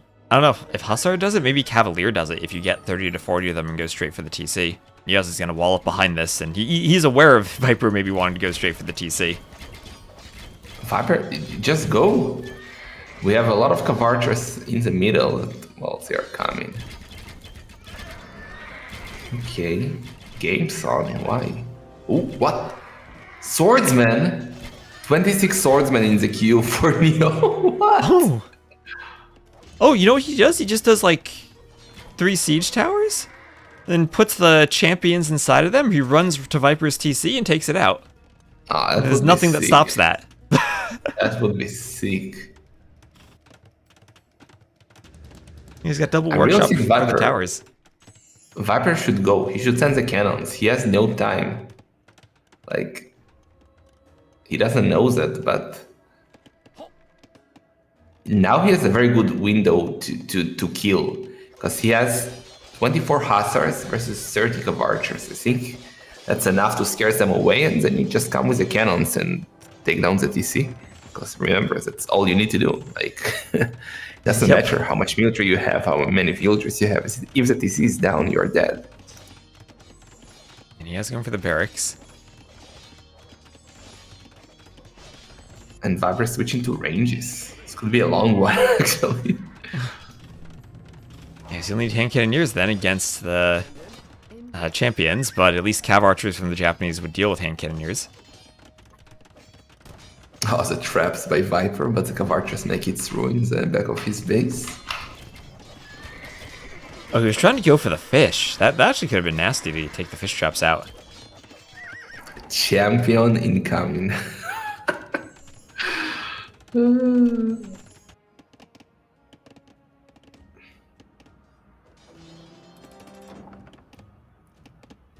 Funny that Viper still has his skirms hovering around, like from Feudal Age next to the TC Guardian.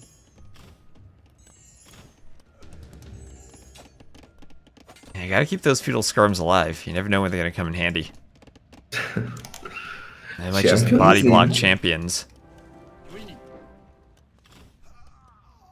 Yeah, 5% hand cannoneers to stop the champions.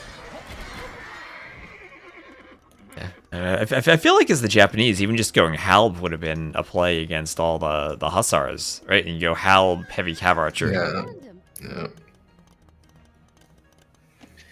In theory, like in a moment of desperation, if Viper can mass, let's say, 50 Hussars, you can just ignore everything and try and run to the TC. Yeah, that's true. I'm looking at Neas' economy, and I feel like maybe he could even use another dock. But he's only at 89 vills. He has 40 fishing ships, and it's 49 to 57 vills. So it's still awkward if you're going to do some type of castle or lose your vills suddenly. Yeah. Viper's getting hoardings now. He needs more military though. Neo is housed.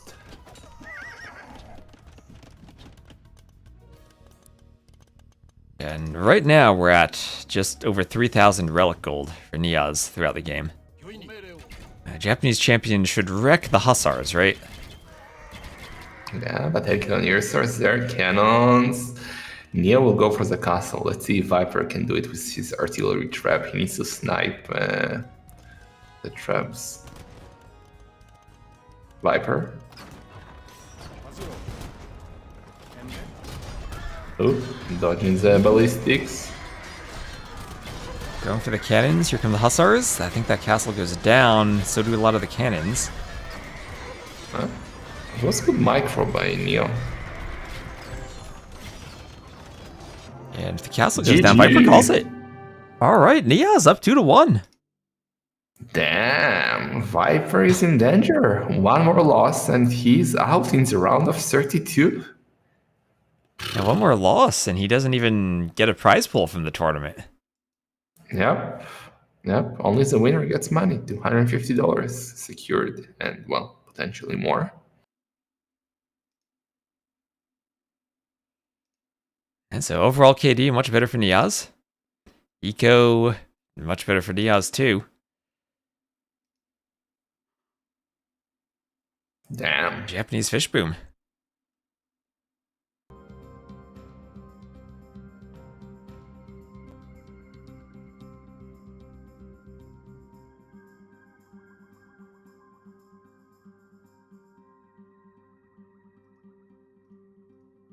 Alright, so let me get this. That's a win for Neas on triple tunnel.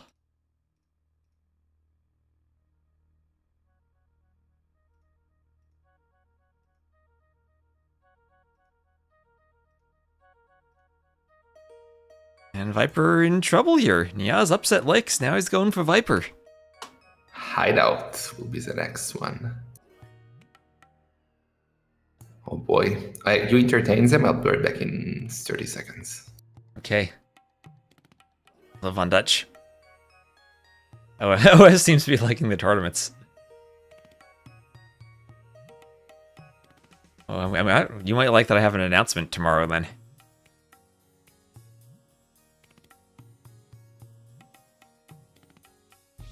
Oh, Jordan, thank you for the raid. Thank you very much for raiding. John Slow will be right back. And how are you feeling about Viper then, Jordan? I'm worried this is a raid of disappointment where Jordan's giving up.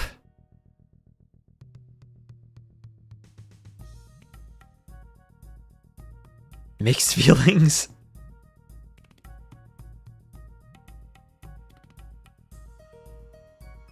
Washed as always.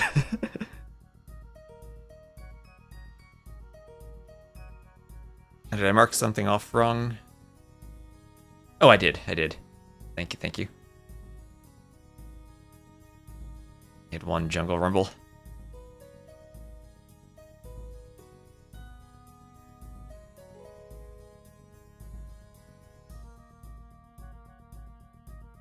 How's trash talk ammo?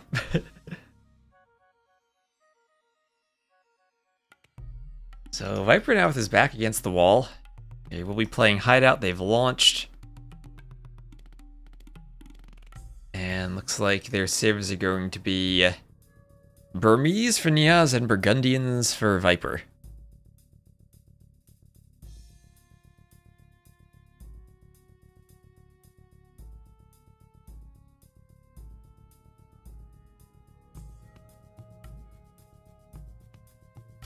How does the diagram work? Each player has their civs on their own side, or their maps on their own side.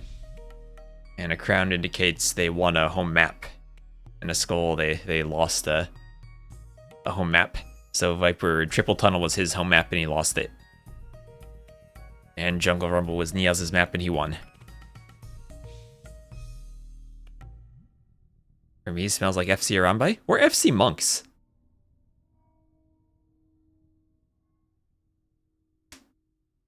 I was kind of surprised at first when we had the Britons pick right after Burmese for Arena when you already had the Monk Rush Civ. I'm back. They're in. Alright, they are in. And we'll have Neas as the blue Burmese to the southwest, Viper as the yellow Burgundians to the northeast, and the map will be Hideout.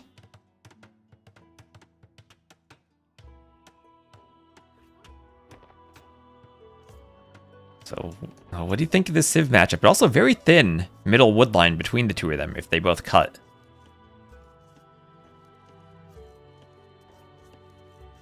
Well, cutting will be tough, and we don't have legs this time to give you an economy boost, so it will be tough to get there. But it's an interesting matchup, right? I don't even know who I favor here. Maybe the Burgundians a bit, actually. Well, Viper, I have seen him on the Hideout on a normal game, not sudden death, go for a feudal boom. And you can go for some scouts to try to control the map and then still click up at a decent time. Maybe you could do the same thing here, but just with a more all-out feudal boom with all the Castle Age eco upgrades. Because if you're just booming with Burgundians, I don't think you actually get much by going Castle. You're probably not going to be doing two-man saw, as long as you feel safe if Neas isn't going aggressive. Yeah, I mean, I might think, I actually think we might get like feudal age aggression, so not a feudal boom will be a thing here. We might see Neo going for men-at-arms towers, but we'll see. So deer on the map, no chickens, so Viper's just going to push them in. Thankfully.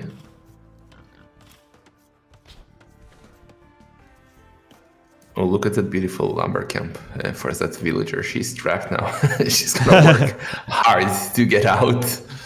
Yeah, that's a lot of trees where she's trapped in there.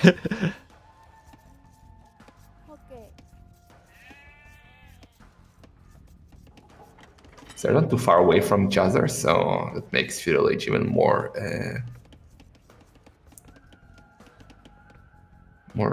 possible. Yeah, they're also both chopping towards each other. I mean, we did see Viper trying to go for treb cuts last game. I think That is also a possibility. You'd have your lumber camp, you get through maybe 4 or 5 layers of trees from on both sides, and then we have seen games where players just treb cut down the middle and try to go for the TCs. Yeah, it's an option.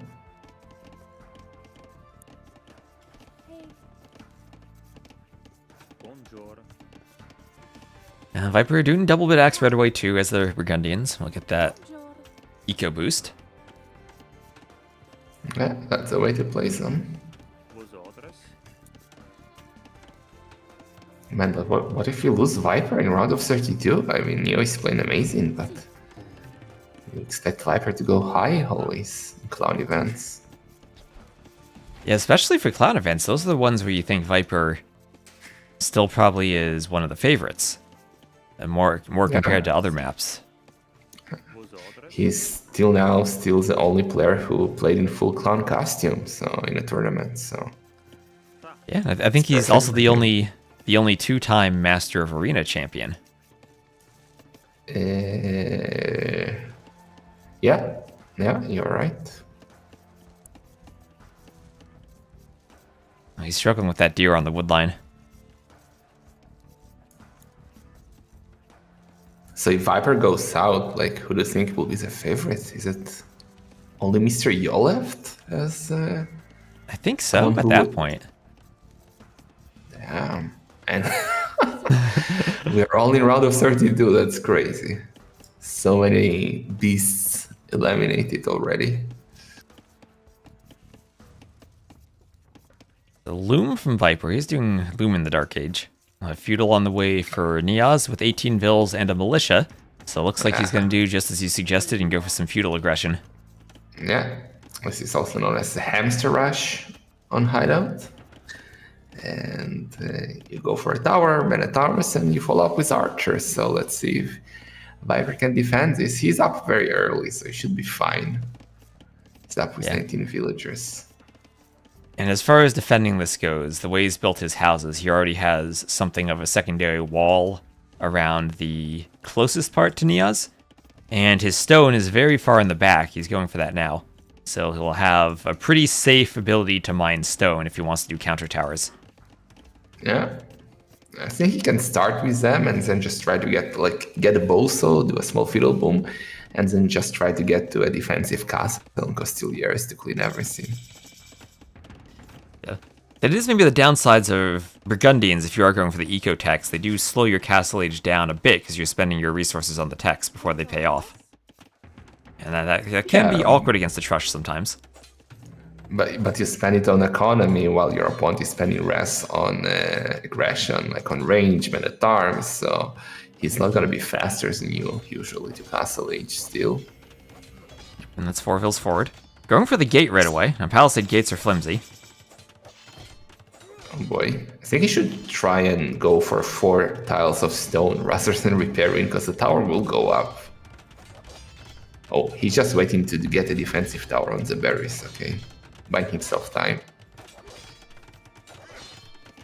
And he's getting up a range. No one on gold, so I guess that means he has to go skirms then.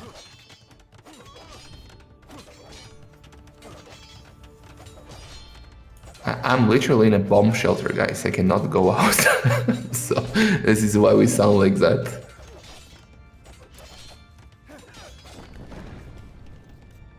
Okay, tower is up. Ooh, that was a sheep. Oh no, Neas. sheep. Oh no. He's trying to... Oh. Oh, Wait, what? If you click on a sheep now, you do you get it back? get it. That was weird. Did you notice that? That was weird, because usually if the sheep's that far, the Vill would like herd it back to the TC. Was the Vill just attacking the enemy sheep and then it got converted when the scout got too far away? I don't know. Weird.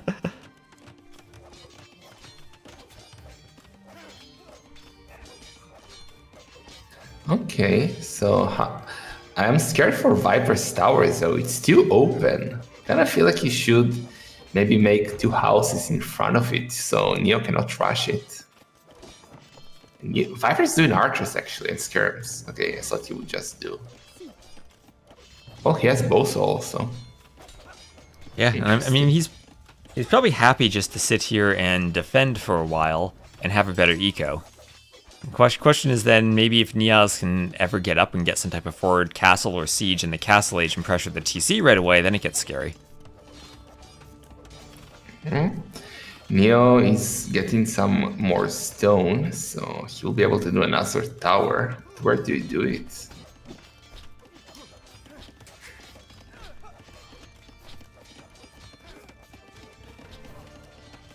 Viper should bring his scout home. I don't know why he's hovering outside. Like, would be very helpful against that scout of Neo who's running his base.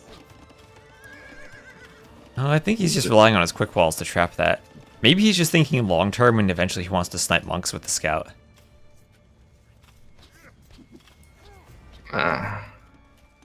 That's too far. Okay. Viper can do a defensive tower if needed, and Neo is going for a very forward tower. Viper should counter tower, I guess.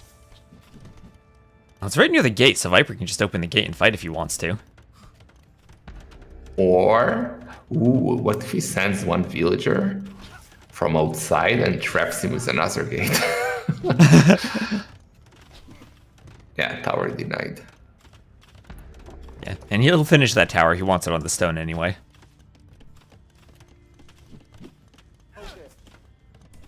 Okay. Viper is not doing more military. Same for Neo. Rest collected. A bit better for Viper.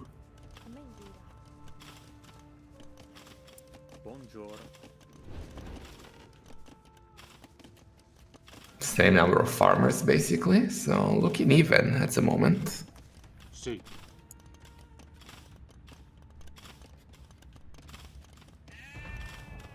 Viper might get his sheep back.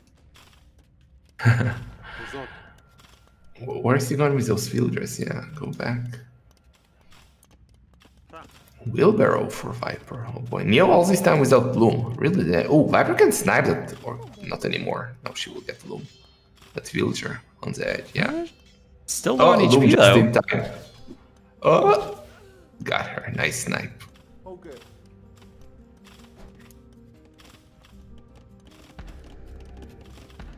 Okay, Neo can go to Castle H.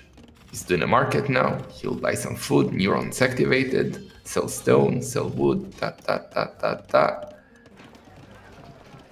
Yep, and doing it perfectly this time. Doesn't have to shift Q and mess up the market. He's up to the Castle Age first.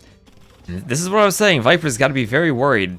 One castle drop here if Neas goes to stone, or even just one siege workshop. Viper is going forward though. It's not the scariest military, but still could be annoying. Yeah, but I mean, this military forward means he has nothing at home if a castle does come in. Yeah, look what Neo is doing now. Look at his stone. 13 villagers on stone. The issue is that he has only 2 forward. So I don't know how he will get the castle up, but 2 villagers might not be enough. I mean, 2 villas. Could you maybe... I'd say you could open with monasteries and go for monks, but yeah, you're not going to do that with 0 on wood.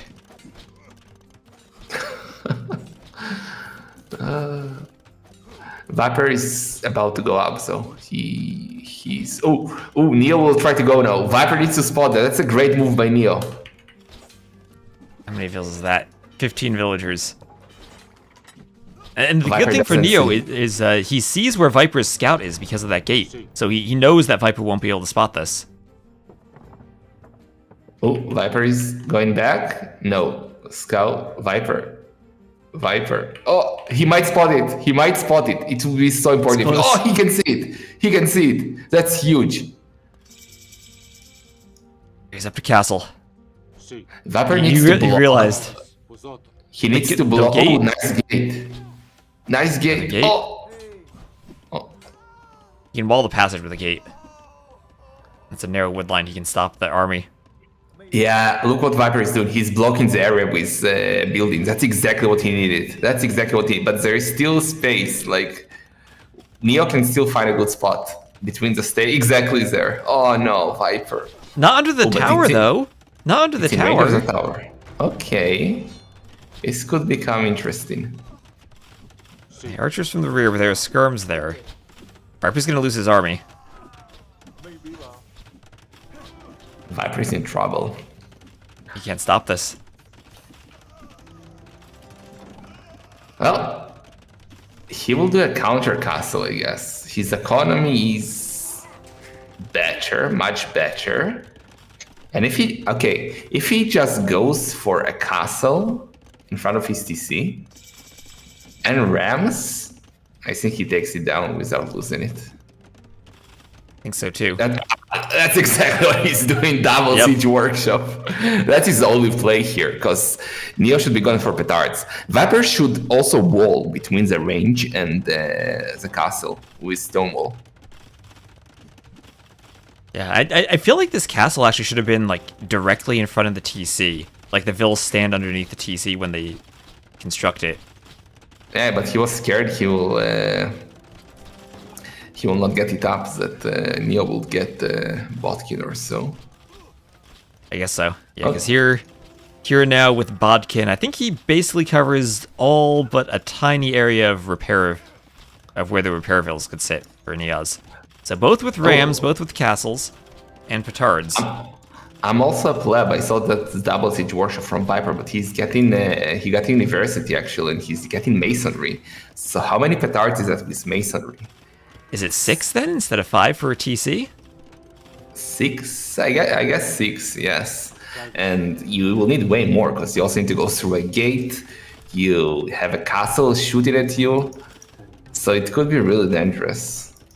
And I do love the petards because Neo is doing a mangonel already, so Viper will have to take the castle down somehow. The bad thing for Neo is he cannot repair that castle. Exactly. So if you just are in range, Viper should shoot them. Yeah, that's exactly what he's doing. Oh, petards popping out.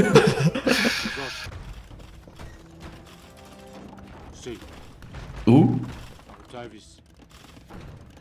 Okay, there go the petards. Okay, how many petards do we have? 4 for Neo. It's not enough. But he's gonna do one more. Viper needs to take that castle down. Neo is going for repairs. Oh, Viper shoots the villagers! The mangonel! He can shoot the mangonel. Oh, gets the mangonel. He's going for a But 6th petard.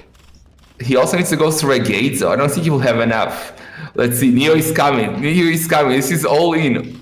Wait, he should do more. Viper should take that castle down. He needs a ram. He's doing more petards. And Viper, does he need something else for sniping off petards? I mean, he has his own petards in the castle. If the petards come in, he could try to counter petard them. Yeah, oh, 7. Viper needs to... Oh, okay. This is Neo's chance. If Neo doesn't take the TC down, he's dead. Okay, More Viper. gates. Okay, he's fine. Masterpiece. Oh, so it is fireworks. Not a single petard makes it. And even the elitins. Oh, the petard versus the monk. Not enough to kill the monk. Yeah, okay, Neo. Well, he will try a bit more. But I don't see a win condition now. He's gone monks. No, he's down way too far in vills. He's lost the castle. His win condition would have been if Viper accidentally deleted the TC instead of the gates. Yeah, exactly. I was worried about it for a second too. Beautiful. If there's one tournament where you need that safe delete option turned on, it's this one. Yeah. I always have it on.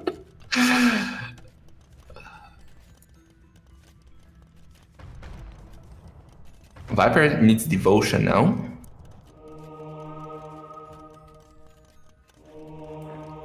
Insta charge attack.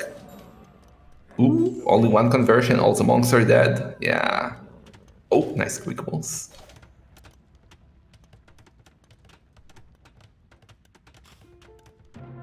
GG. That was a sick game. The defense by Viper was so good. Absolutely masterpiece. So 32-16 KD for Viper there. Has a much better eco at the end of it, and we have a game number 5. On Acaray, nonetheless.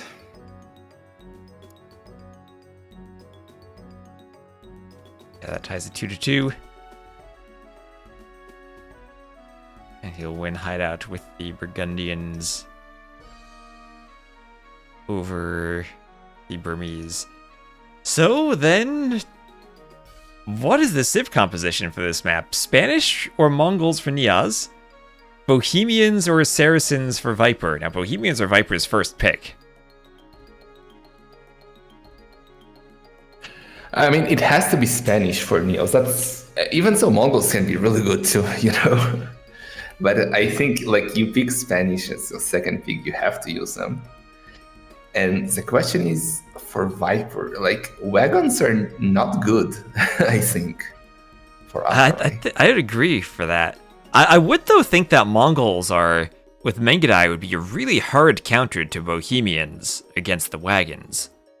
But maybe less good against Saracens than Spanish.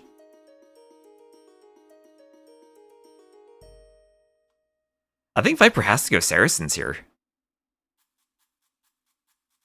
But then why did you pick Bohemians? I don't understand that. It was his first pick. I know, but they just don't feel like a civ for this map, right? Maybe he should have gone Bohemians for a triple tunnel. Yep. Yeah, weird.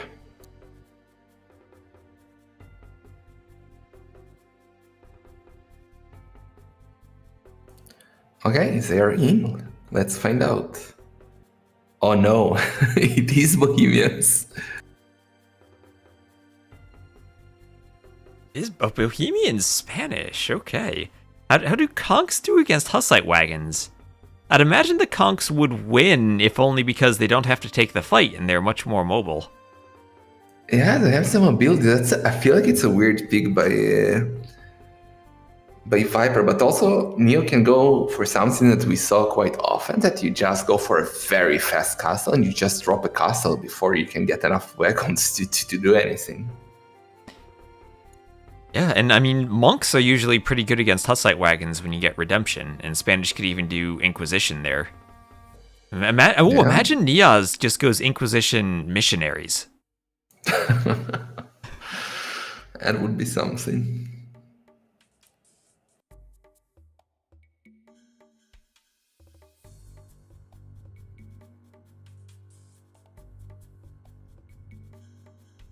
Okay, I'm real curious to see what Viper is cooking here. Maybe he's not cooking, maybe he, like, I don't know. I don't even know, maybe he's washed up. Maybe.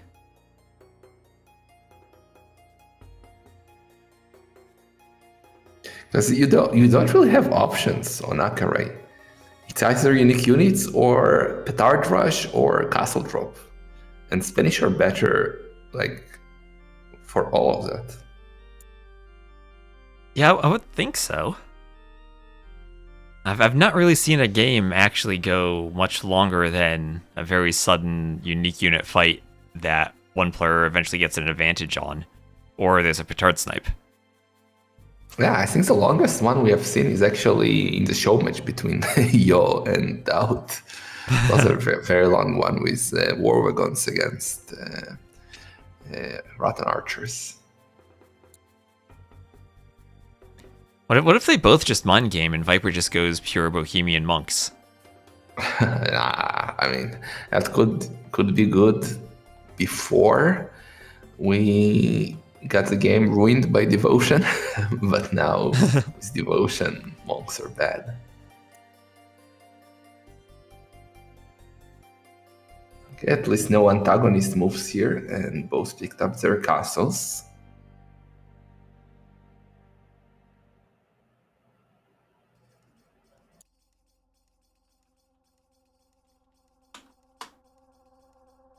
Hold on, I need to spectate the game properly. There we are.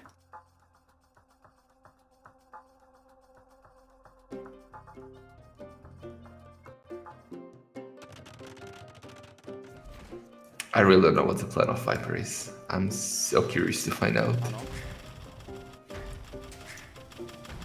But I have a feeling it will be full wagons. Another question is, does anyone go for a dock? Those 5 relics in the north are tempting, but I feel like they often are suicide if you spend time docking to go for them. Yeah, it slows you down. And okay, another option we didn't consider is, hear me out. You make, I don't know how many wagons you need for that actually, but you make enough wagons to form a box formation to defend your petards. And then you slowly but safely walk your petards towards the TC, like when you cannot shoot them because the wagons are defending them, and then bam, GG out.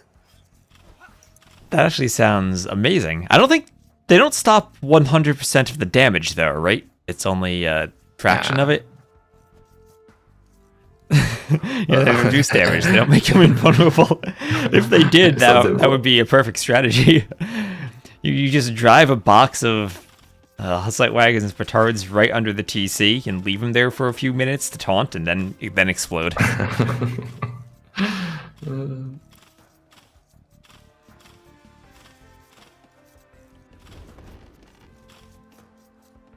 Oh, Viper will dock. He will dock the north. Yeah. Yeah. That's very dangerous. Like if Neo goes for the correct build for the, but it seems like he's not. Like you can go up with like 19 villagers and drop a castle. Yeah, well, and the Spanish do build their two. castles faster.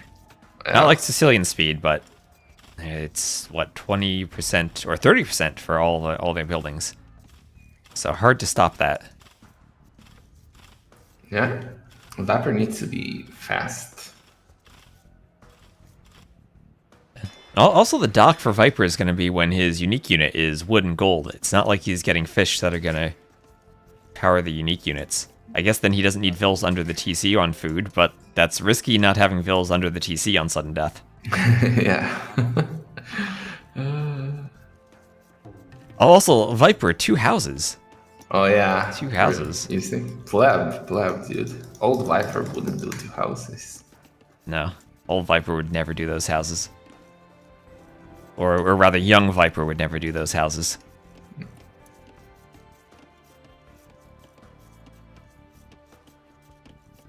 Okay, Neo is already up 19 villagers, so he might be going for that very fast castle drop.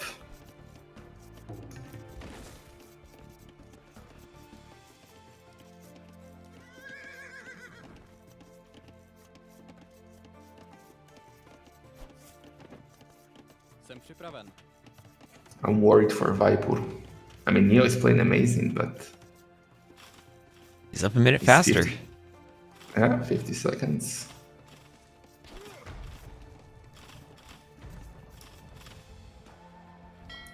Well, we will know if he'll send everything to stone now.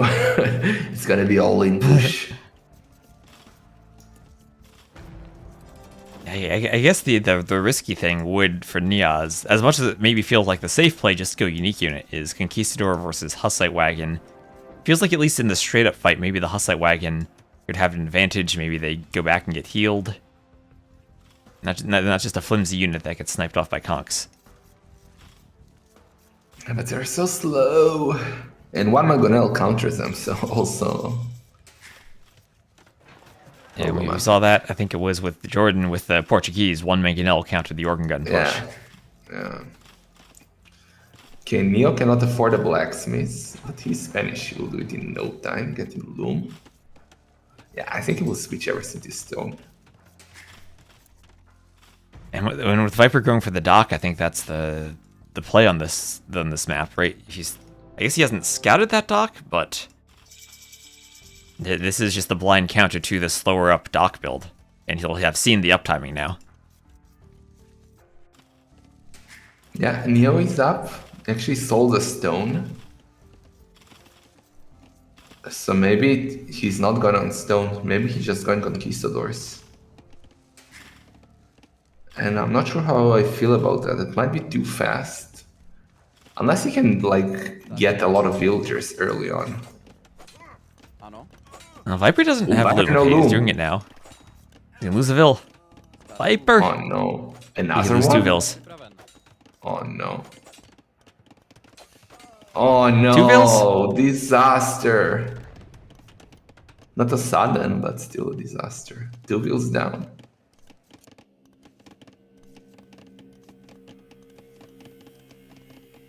Okay, so Neo is like 1 minute faster. He is on gold. He's on berries. How many calls can he do like that? That's a question. Well, I mean, being up, what, a minute faster gives you how many extra conks? Maybe like 4 or so? Yeah, and 4 columns is no joke.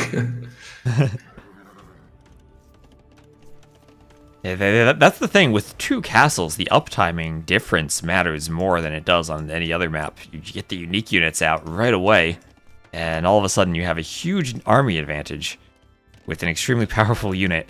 Dáš Bůh, co žádáš? Yeah, he's already getting armor. Oh no, he cancelled it. Yeah, because then he wouldn't be able to produce conks. Actually, he would. Yeah, time for probably conks. too. Ano.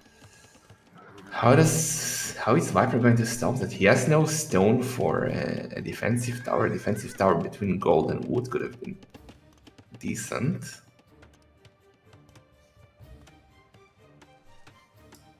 Yeah, Viper is in serious trouble.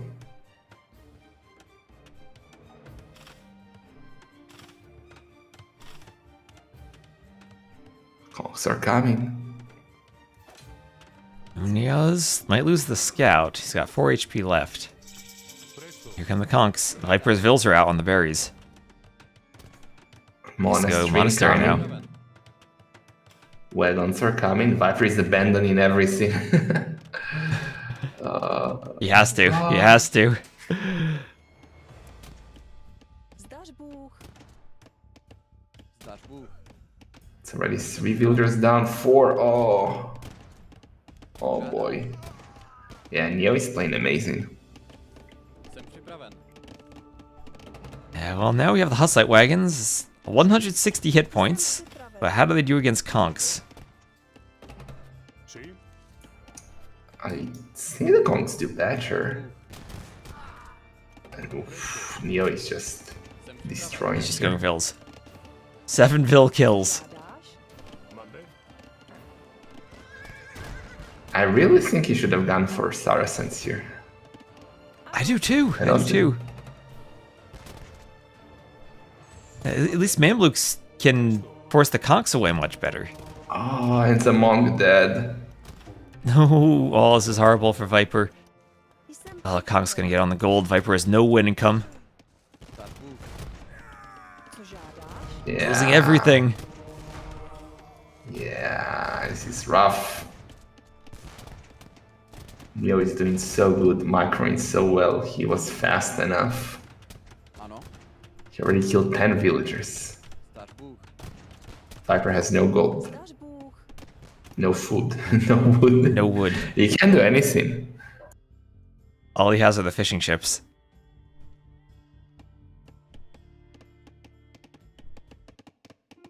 He can't even afford more Hussite wagons, and he's calling the GG, and Neas upsets Licks, then upsets Viper.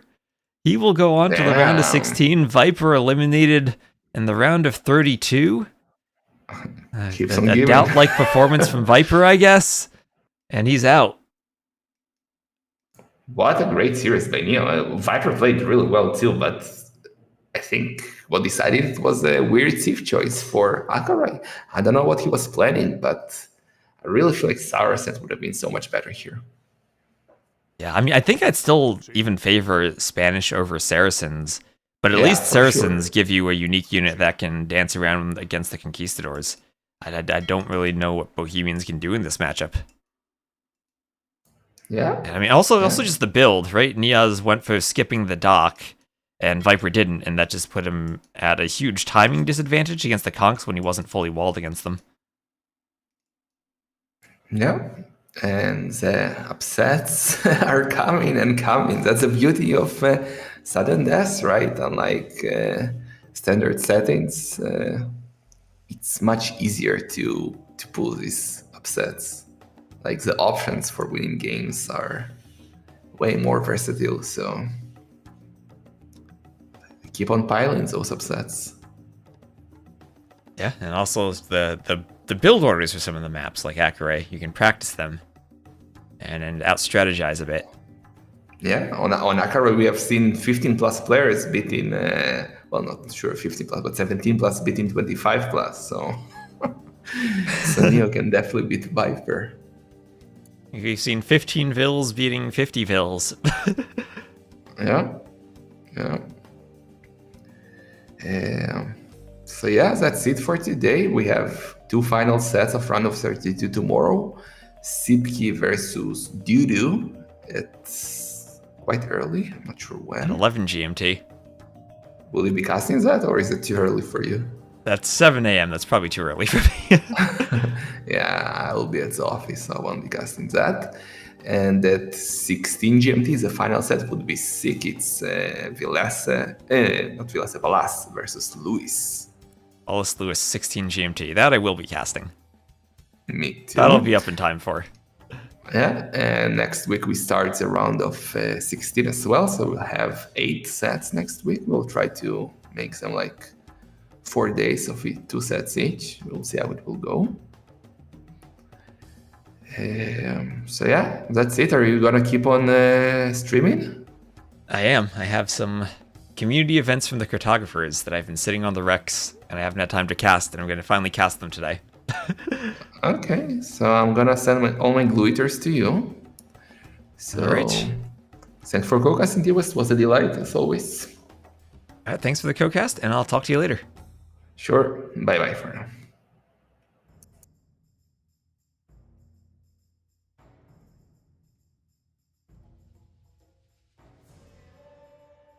All right, I think I have that set up. So I'm gonna just change my stream title. This will be the Cartographers Community Edition. Well, the finals for this tournament will be on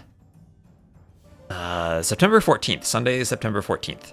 So you have a bit of time before we get there. Let me update my title on YouTube too.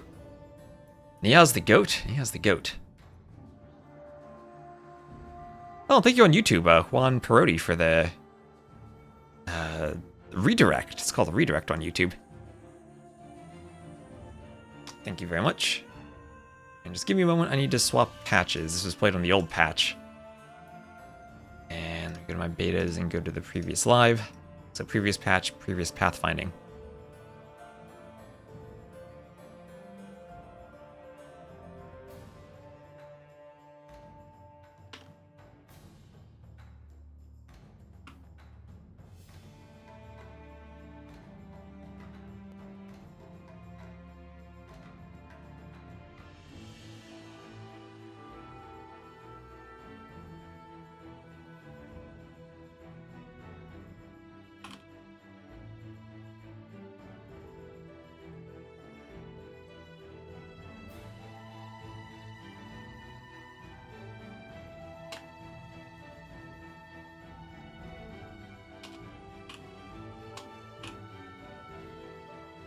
Alright, so thank you everyone for watching. Thank you, Jordan, for the raid. Thank you everyone on Twitch and on YouTube, all for tuning in. And I'm gonna go swap gears for a moment. And well, what an incredible game from Neas. Grab some games from my Cartographers Discord and start casting them. First thing I'm going to do then, Community Leagues. I'm going to start from the bottom elo and go up.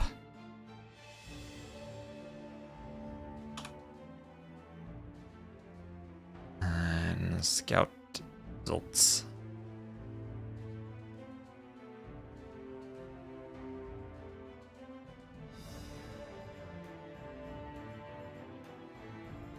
All right.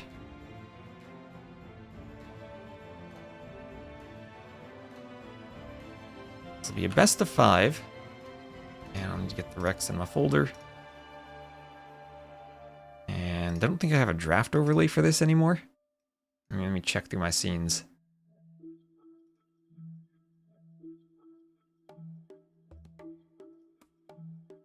It actually might. Hold on, let me swap my scenes and see if I can get the right drafts.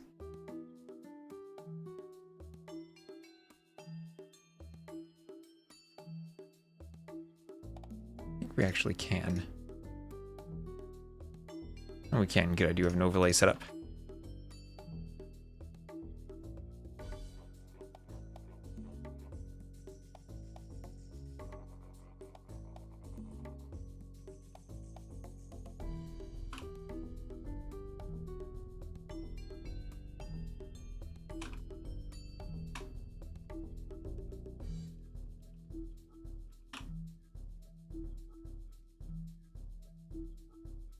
Alright, so I do have an overlay for this. Perfect.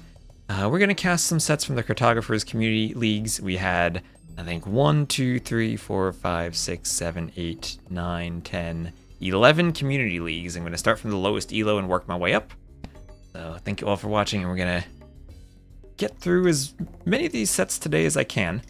I'm probably going to take a break at some point in the afternoon. I'm going to go cast tonight at 1 GMT. The Queen's Clash will have Gabby versus Ning.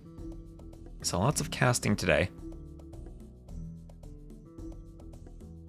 And get ready for some 2v2 action here. Let me get Capture Age open, make sure I get the right games.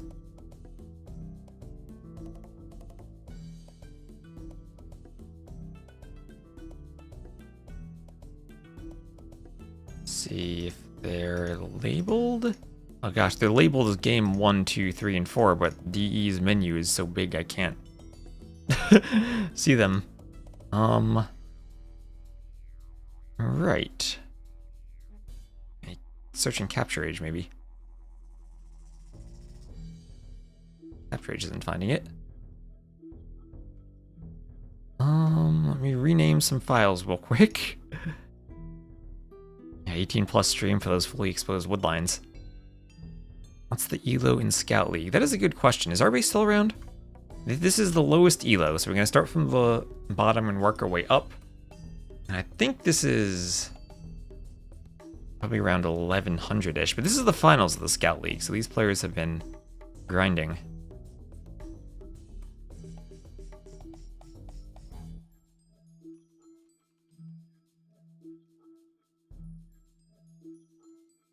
Just going to rename this to Scout 1, Scout 2, Scout 3, Scout 4, and Scout 5. So now I can see which game is which. And there are 5 Recs. Might not be 5 games. There are dummy Recs for spoilers, just in case. I'm going to hope that these work, because I'm casting the Recs, and sometimes Recs go out of sync, but we'll do our best. Let's... I don't know, let me message our base and see if he can...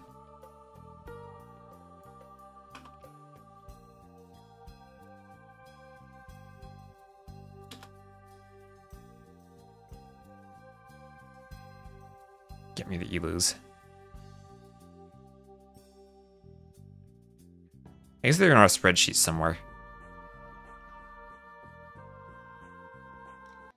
Alright, hold on, wait, let me make sure we get the overlay set up right. So this is the Scouts League Finals. It is a best of 5. Blue versus red on the scoreboard. And there we go. Right. So we're going to have Lord Benji and Dr. Cuttlefish, what a name, against Kamazam and Dwight Schrute 010. So let me get their names. So this is, which team is the Cabbage and which is the Exposed Woodlines? I'd sign up around 1k-ish. Okay, so they're around 1k-ish when they signed up. And have a good stream. Thanks for hosting the raid tournament. Well, thank you very much for the YouTube raid. I appreciate it. Is Yo is still in sudden disaster. Which team is which? Now, that's the question I have. It's on the bracket page, right? Let me open the bracket page.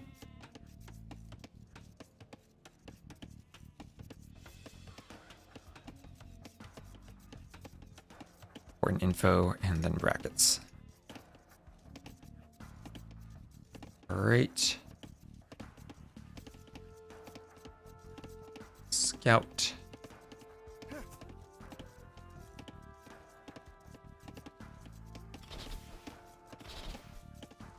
Okay, so Lord Benji's team will be the Pickled Emperors.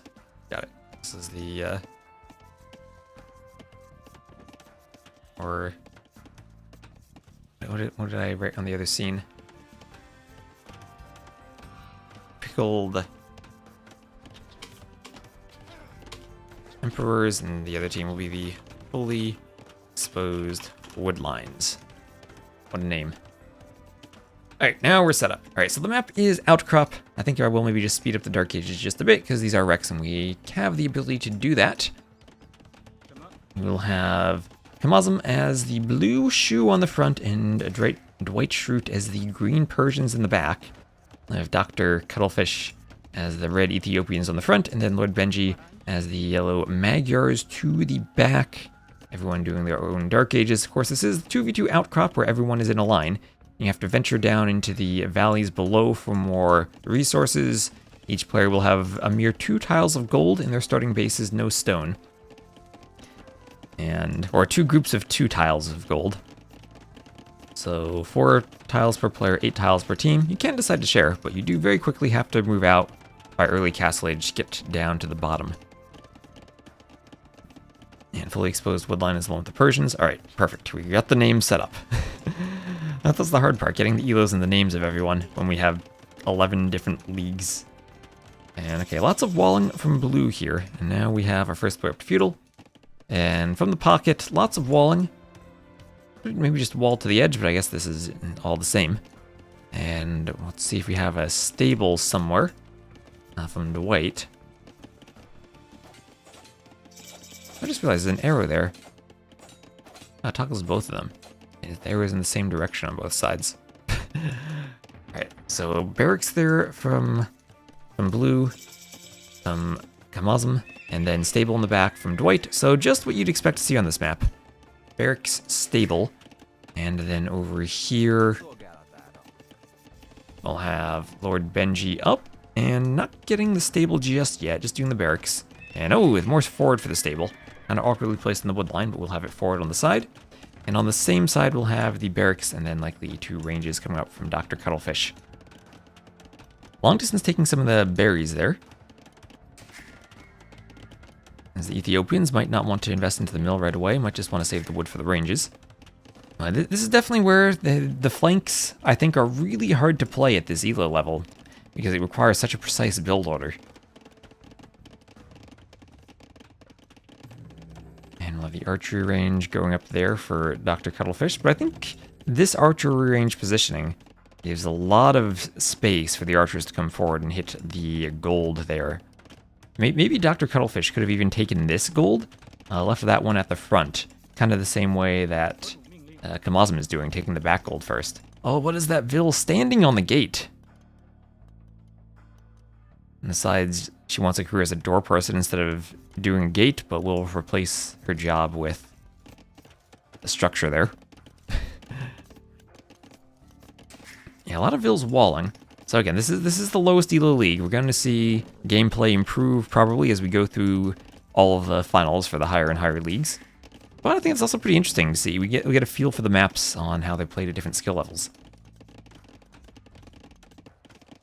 Yeah, second range now for Dr. Cuttlefish. He's trying to take those stragglers, just get a bit more wood. Oh, bit of a hole in the wall there, and his teammate will find that.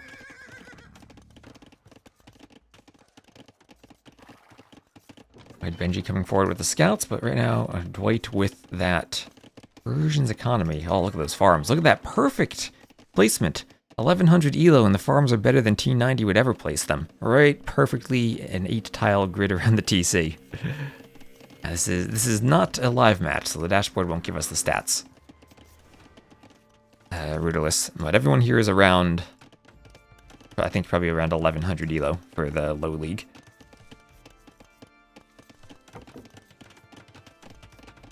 Or at least around the times of signups, this league was around 10 to 1100.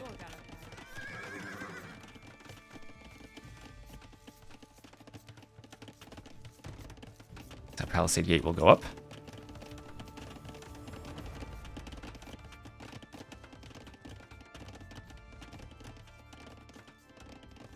And we'll also have fletching on the way from Kamazam. Scouts running through.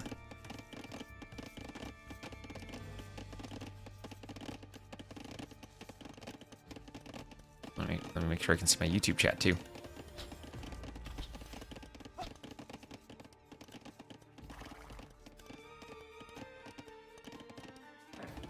It makes me give the issue instead of the bot. That's what typing it does.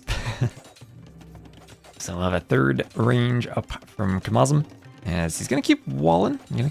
Keep the scouts out. So for lots of walling from these teams, as the archers want to start coming forward.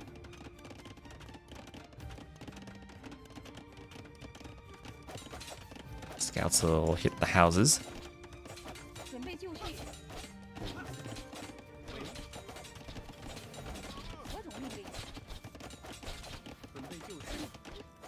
As Vils try to build the houses. Try to wall this off. And bring the archers over. Vil and army count still very similar for both teams. The scouts starting to break through. As Magra scouts with their +1 attack, actually kind of scary how quickly they go through the houses. And Kamazam may be feeling this here. But around the back, here comes Dwight. Dwight, ooh, maybe had a chance to pick Vils on the berries there. But with bloodlines and forging, he's going to engage here. No bloodlines on the scouts there for Lord Benji, and all of Benji's scouts are going to go down. And now tricky here. Remember, this is the old patch. This is before Nilly addressed the pathing, so scouts are going to have to find a way to take a fight against the archers. And they'll do their best, but then have to run away. That's a big enough clump they can run around.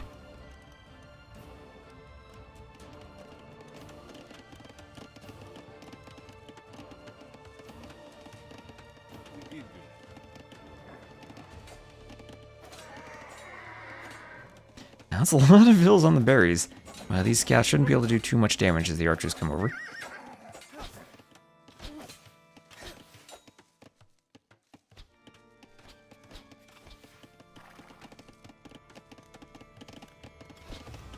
And up that hole, still allowing passage in and out through that palisade.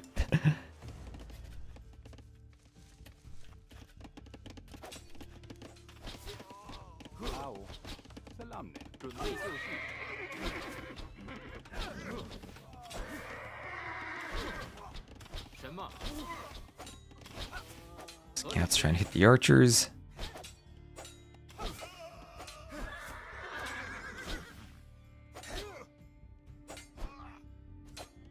And Benji gonna lose his scouts there. So when it looked like they were doing a lot of pressuring, Dwight came around the back just in time. And now Slightville leads Slight Army lead for the fully exposed Woodlines, who despite the name of their team, have made sure that their Woodlines are walled and not exposed.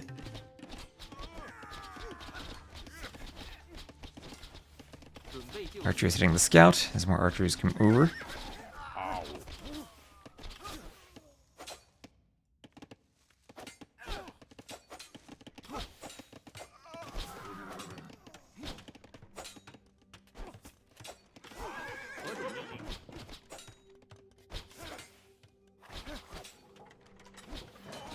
And archers will take out the scout.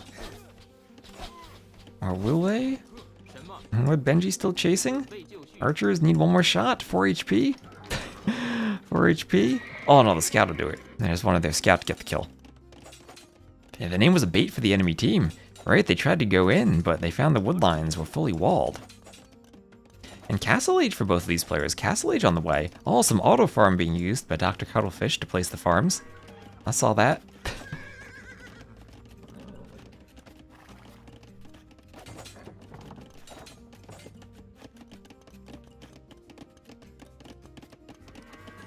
Bill's gonna maybe hit those scouts when we try to get a hit. No, he won't. No, he won't. He'll just run out.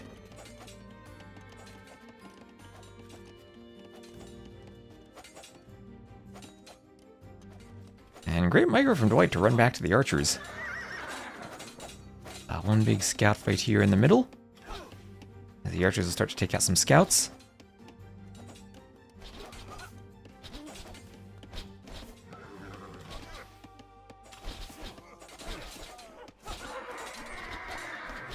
And archers are going to run back now.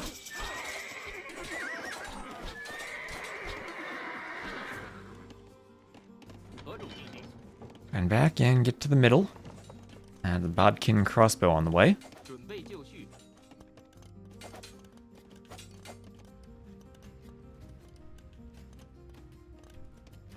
And Bodkin crossbow, Castle Age on the way. We have Castle Age clicked from Lord Benji. As the Magyars, he's going to need to get a lot of knights out really quickly and hope that they can protect the archers from Dr. Cuttlefish. And it's awkward to have the ranges exposed a bit. At least in the Vil counts, though. Pickle Emperor is actually ahead because Cuttlefish hasn't gone up yet. Oh, and even +2 armor right away from Kamazam on those crossbows. You do have the ridges on the side, so good heal bonuses along the sides if you can take the fight there.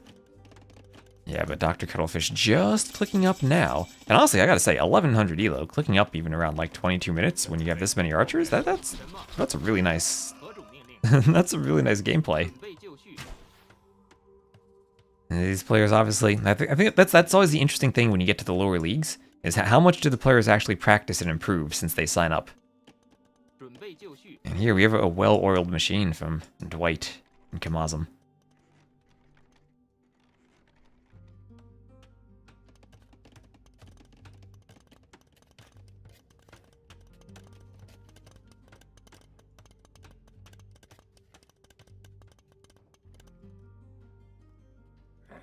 Knights on their way forward. And ballistics here for Kamazam.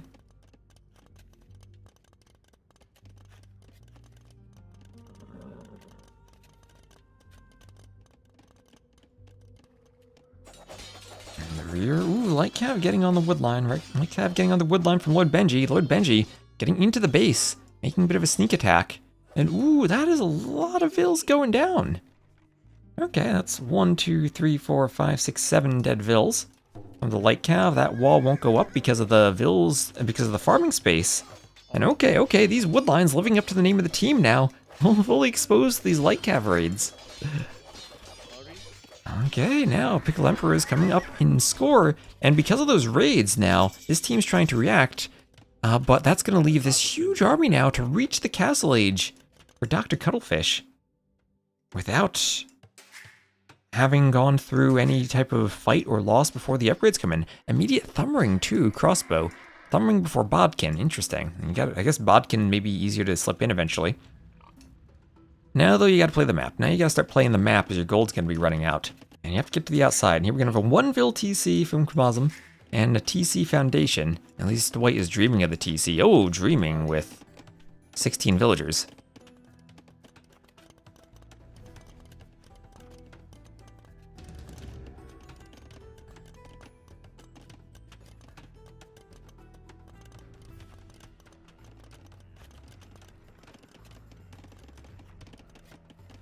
Villagers that don't have hole in the gate right yet. Now you gotta do some pathing. You gotta do some pathing to get to that TC. Crossbow's gonna move out along with them and try to help them. Oh gosh, it's the old patch. The old patch, they can't get through the wall. There they go. There they go.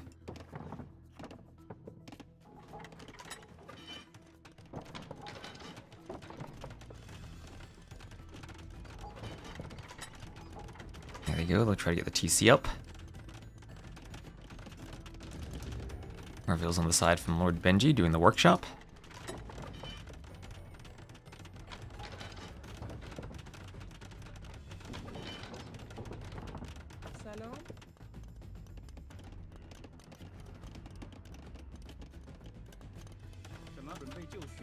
And that'll be a lumber camp on the wood line from Kamazam.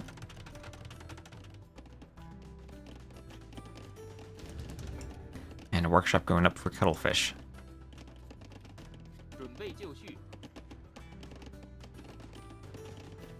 A lot of knights will hoover around on this hill.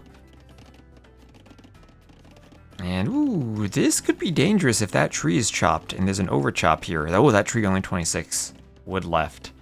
This could be a fully exposed wood line if those knights can get in. This is where if you notice your Vils chopping like this, you can diagonally build a house or a wall there to make sure they don't overchop. That is risky. Oh gosh, could the pigs open the gate for the knights? Okay, no. Still, they're not in. Not in yet, but that's a risk. That's a risk. And also at the front, the armies are all at the front. Kamazam trying to wall behind this. Wants to get the range up. There's a hole behind this. The knights are in. The knights are now in. Lord Benji pushing. Yeah, holy army number 77 to 56. This team went for the TCs, but maybe, just maybe, that slowed down their army production. Coming from behind, though, are more knights from Dwight. This is now an awkward passage. The knights are trapped behind the crossbows. A ram coming forward, but more army numbers from the Pickled Emperors. And everything here going down for the fully exposed woodlines. And, well, if they don't have an army, that will leave not just their woodlines, but everything fully exposed.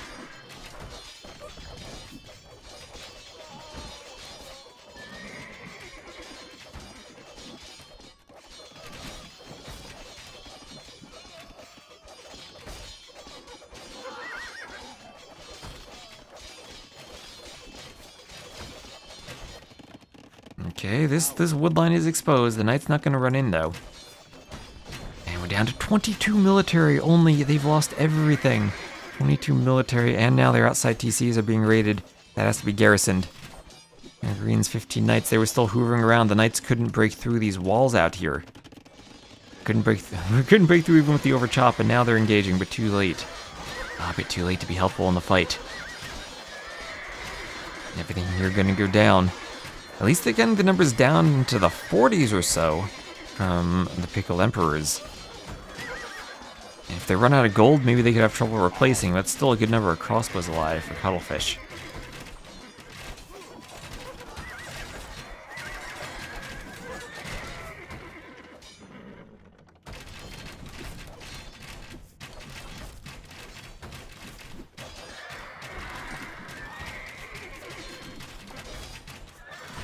Names of these teams are excellent. Now that's what we get from the Scout League. When in the Pathfinding League, the Pathfinder League, the top league, we've established clans sending actual team names. Here we have people getting creative. Very creative.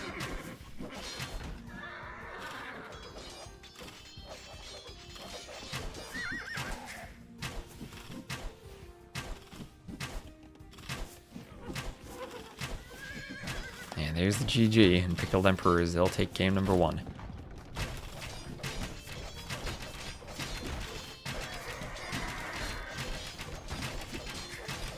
GG as they kill the TC. Oh, that's what they need for sudden death. Wait for the TC to go down. Alright, but we'll have military... Cuttlefish. Things were looking scary when Cuttlefish was so laid up, but Lord Benji getting in on those raids on the woodlines turned things around. Definitely put Kamazan behind, losing all those vills. And despite the Castle Age advantage, what was that, 4 minutes up to Castle Age? They weren't able to punish Dr. Cuttlefish or force the fight they needed to.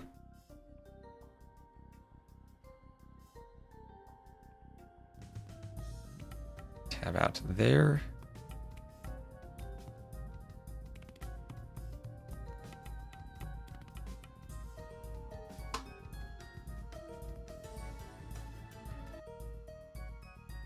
And just check off a win for them.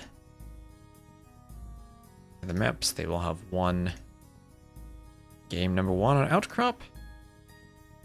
And for the civs, that was... oh gosh, I forgot who used which civs. There's the mirrored civs at the start. As Ethiopians, Magyars against Persians and Shu. And then we'll get into game number 2. I don't know what that was. That was probably the old patch. Probably the old patch.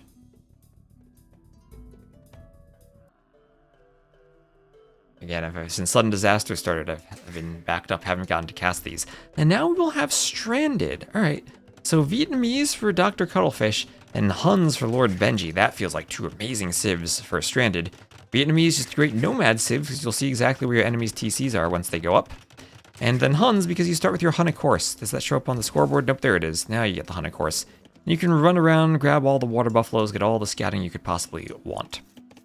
And again, I'll just speed up the Dark Age just a bit. This is the Cartographers Stranded, and not DE's Stranded that starts you on a transport on the side. I don't know what that version is doing. But here we'll have Kamazan on the woodline as Malians. Okay, great nomad civ too, the Malians. Getting their dock on the back, and then also the Wu. Wu, always scary. In this patch, it was the old 65 food. Oh, Capture Age has the old bonuses. 65 food. Lovely. So even more food from the docks than you get in the current patch. Elephant lures. Ooh, Ville going down to the elephant lure. Ooh, okay, second Ville doesn't go down. Remember, this patch, your TCs will spoil the food, thankfully. So you gotta be careful still. Love the cute detail of the shipwreck. Yes, I love the shipwreck, the little campfire, and the beach towels. Yeah, people suggested that while I was on stream adding it, and I thought it was really cute. If I ever do remake this map, though, I think in the new patch there are some great new map scripting features added that I'd be using. In addition to the trigonometry. This one was done even, I made this before the April patch, so it doesn't even use all the trigonometry I'd done. So, oh, look at this, the Lord Benji as the Huns sending the water buffalo. His teammate. Okay, another elephant on the way in. This Ville has a loom. Shooting with the Vills. Very well done from Dwight. Very well done. You can tell it's not the cleanest elephant lore, but it gets the job done. And another lumber camp. So this was a TC on the outside. Everyone opting for TCs on the outside this game. No one going straight to the gold in the middle. And our first player up to feudal will be our Hunnic player, Lord Benji. Is there a community cup for SD? So we didn't organize it because it was a 128 player single elimination bracket, and that's pretty large itself. There are some people in the Discord who are organizing one though, an unofficial Silver League. I have not paid attention to any of the stats for that though.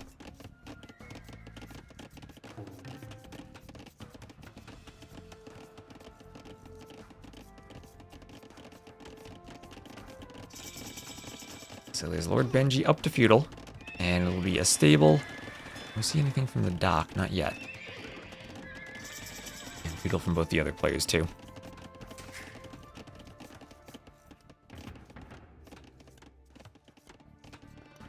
There's Dwight up to feudal, so everyone reaching feudal now. Remember to drink water and stay hydrated during the cast. That's important. Contain treasures like 2 tiles of box turtles. So maybe you put like I've seen some maps put relics on them. It didn't want to mess up the start though, just an interesting detail.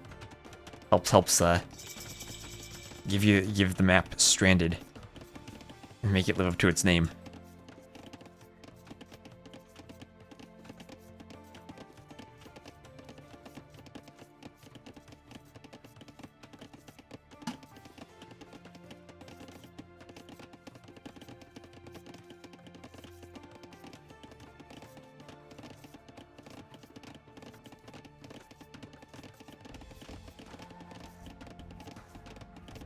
Alright, that's some good water, staying hydrated.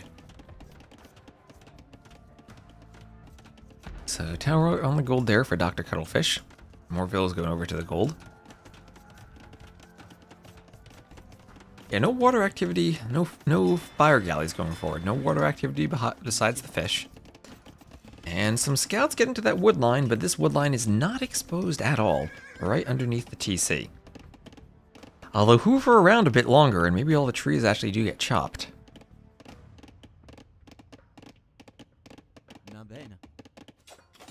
Ooh, scouts trying to go for a Ville. The Ville runs the wrong way. Oh, that poor villager. Blocked by the scouts and taken out. Nicely done from Lord Benji to get the scouts between the Ville and the TC, and then attack to make the Ville run away. Now that's a tip I learned from Chris's book years ago. Get your first hits on the Ville from the side to make them run away from the TC.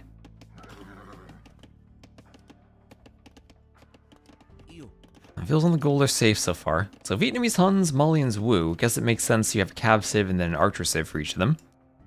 Huns and Malians Cav and Vietnamese Wu Archers. Malians going camels could be scary for the Huns at some point, but Vietnamese probably, if they're going heavy archers, would have the numbers to deal with that.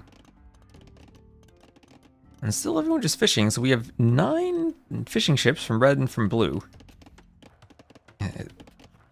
Lots of fishing activity. You have to remember to keep moving your docks, and no, look, Kamazim's doing a great job of that, moving the dock to the back, getting to the corner where all the deep fish are.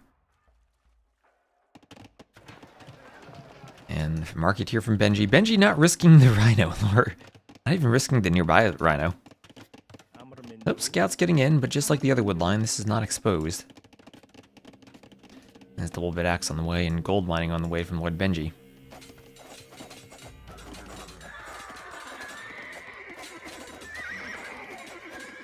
Scouts all out there all going down.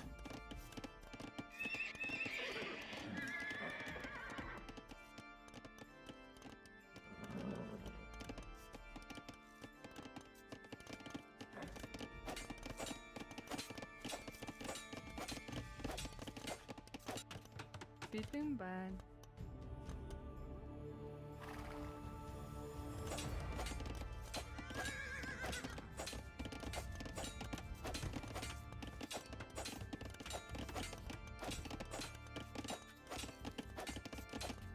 Bill's up there chopping wood as another scout from Dwight comes forward.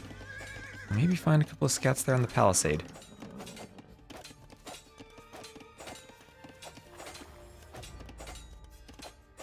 And that scout will go down.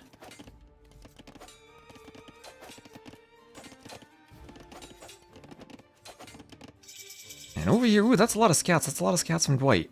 Moving around by the campfire. Yeah, huge field investment from Green. Right about that. That's the tricky thing about these Nomad maps. Sometimes you invest into feudal, but you can't do much damage because the TC actually protects everything. Oh, we can snipe the farm. I think Lord Benji maybe deleted the farms there as a precaution. Double stable scouts now from Benji to try to recover. Only 3 fishing ships though. Has to rely on the rest of this food. Ooh, market there. Doing armor now. Lots of feudal investment from Benji too. But not quite the same numbers that Green has, and so far Green able to force some idle time. Gonna take the fight under the TC. Okay, interesting fight here. Maybe Green actually has the numbers for this. Upgrades, armor not in yet for Benji. Green, risky fight. There was no fletching on the TC. And still being annoying. Definitely disrupting the economy here from Benji. Benji, a couple scouts on the other side. They're gonna be cleaned. Okay, nice scout fight here from Dwight. Taking off some villagers.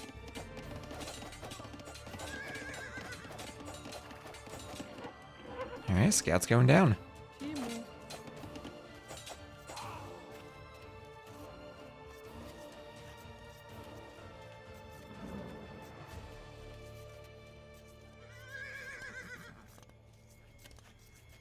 I'm gonna run around now, maybe get to that gold mine.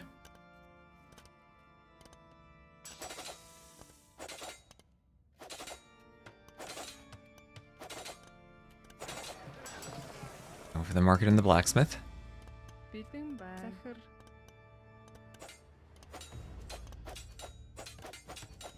More scouts coming forward. Okay, meanwhile we got pikemen over here. Pikeman upgrade from Dr. Cuttlefish. Time for the archer players maybe to start getting involved.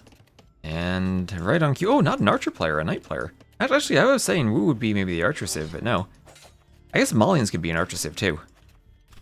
Yeah, maybe it's just 2 knight civs. We might be getting double knights. That's a lot of scouts and a lot of knights. And oh boy, Lord Benji's in trouble. Lord Benji's in trouble. Thinking of going Gen Swordsman. Maybe. Fire on the outside, going for the dock.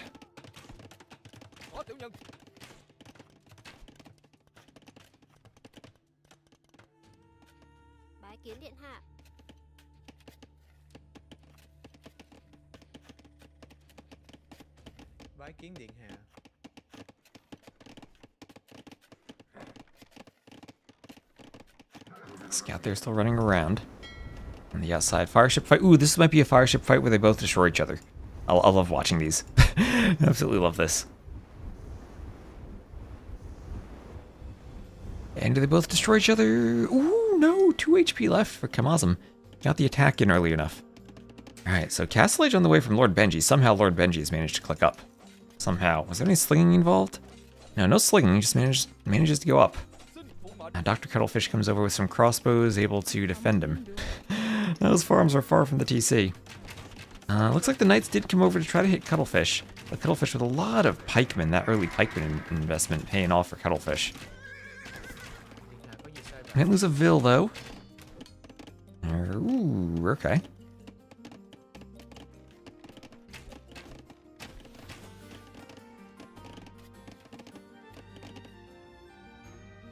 Oh, what is this? What is this? 2 tigers along with the army for Cuttlefish going forward. Oh no, oh gosh, the army's gonna bring a Komodo dragon with it too.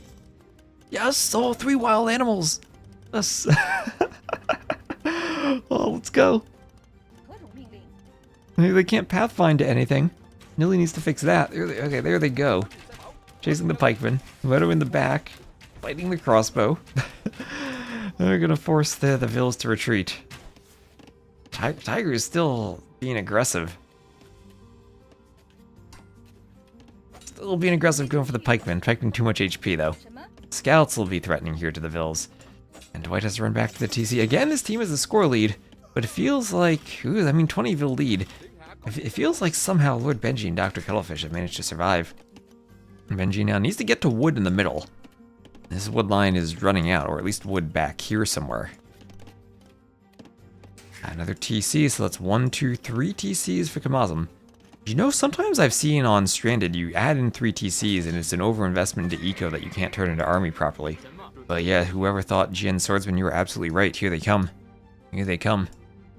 10 hours streaming back for more. Yep, and I'll probably cast this set and then head off, but later tonight I'm going to be on again for the Queen's Clash.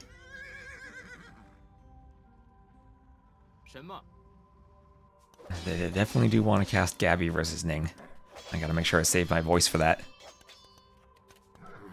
I'll probably do a couple more sets of these community leagues tomorrow.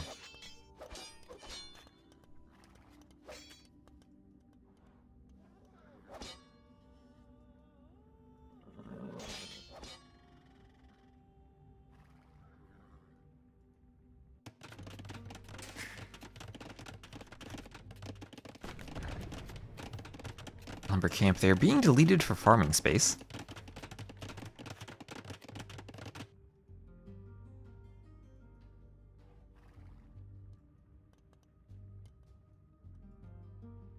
And that's 1, 2, 3 TCs now for Dwight. Yep, let me just check my Discord pings.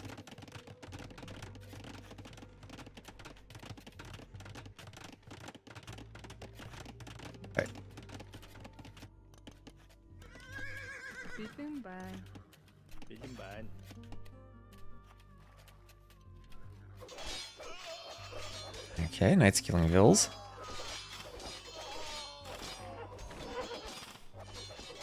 This is gonna hurt. Oh no. Oh no, Lord Benji. No, not like this. They're gonna call the GG. Oh no, that ties it 1-1. Oh no, that was a big Knight raid. I kept feeling like maybe they were gonna turn around and push, but I guess Benji is way too far behind. And GG. No one fighting on water too. I guess that's a lot at this skill level to try to manage land and water.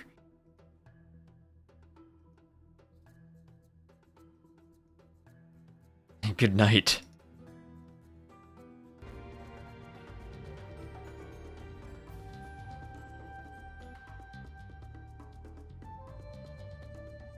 All right. There you go, 1-1. And they did win their home map of Stranded. As far as civs, that was Huns. Where are the Huns? Huns? Vietnamese, fairly highly picked against Wu and Malians.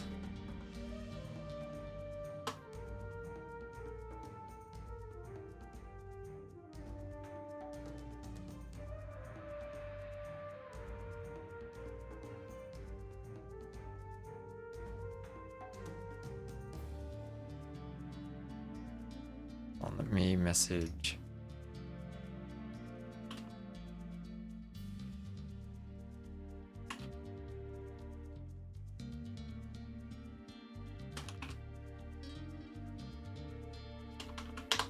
Our base. Let's see. Well, we have one technical issue to solve. But okay, next map will be Arena.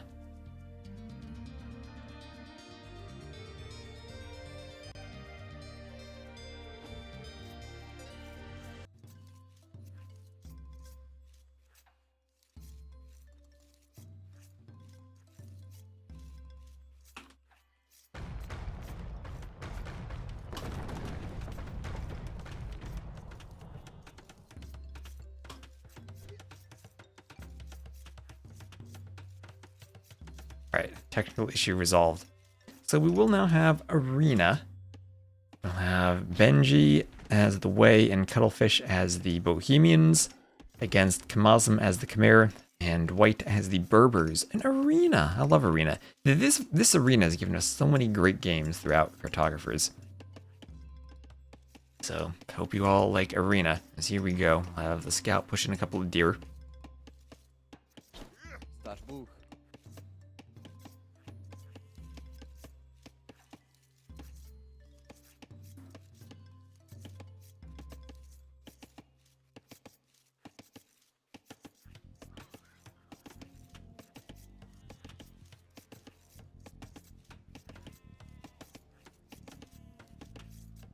And Henmope, thank you for the follow.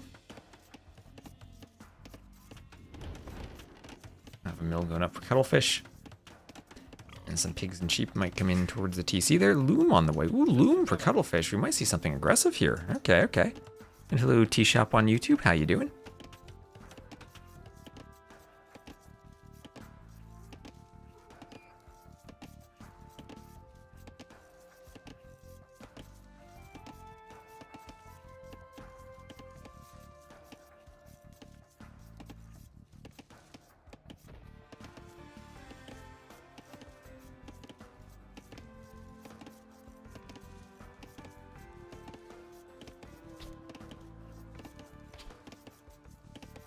Alright.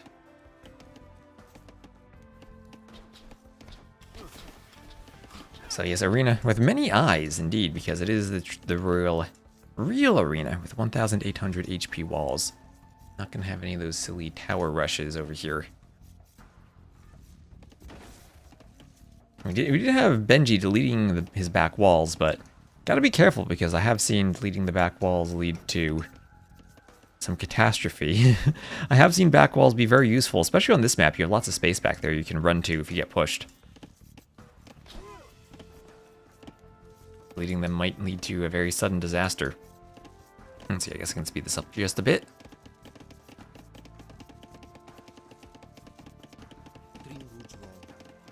And some deer get pushed in. A good old deer arena too. These were played before foxes were added to the game. I'll have to make decisions later on about what to do with foxes on maps.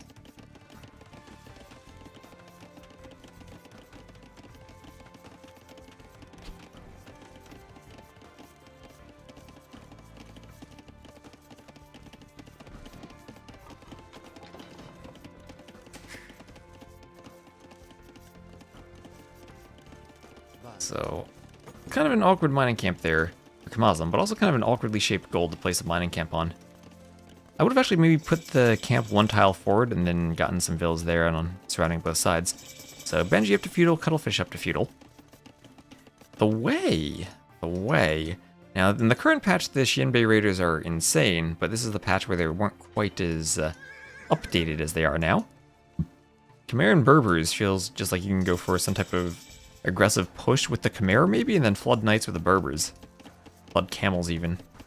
And Bohemians, definitely you'd want to go for a castle drop, but maybe now with these civs, seeing that the Bohemians are there, you'd go for scouts to try to stop that. Scouts can be a bit slow in stopping a castle drop, though. Oh yeah, man, these players are all around, I think, 10 to 1100, at least at the time they signed up. Something around that level.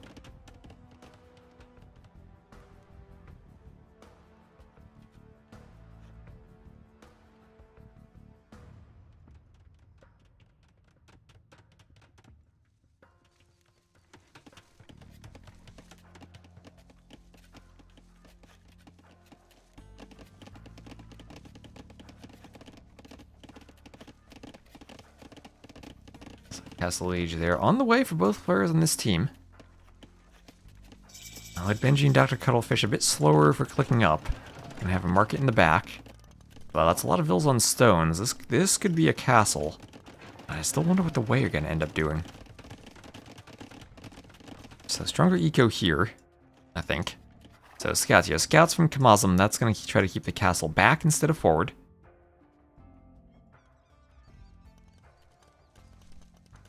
As now we have Benji up to castle.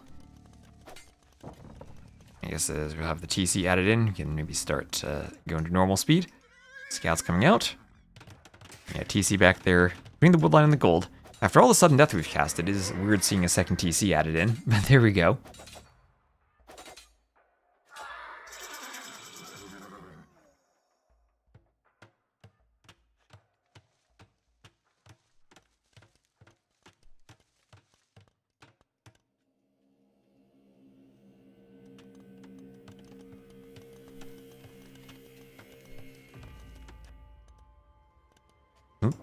There goes the castle. Lots of vills coming forward.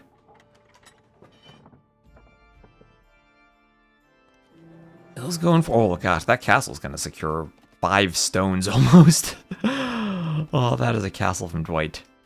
Kamazam there with the vills to help secure it. And camel archer potential. No stone taken from Benji yet. Reinforcing walls with houses there is Cuttlefish.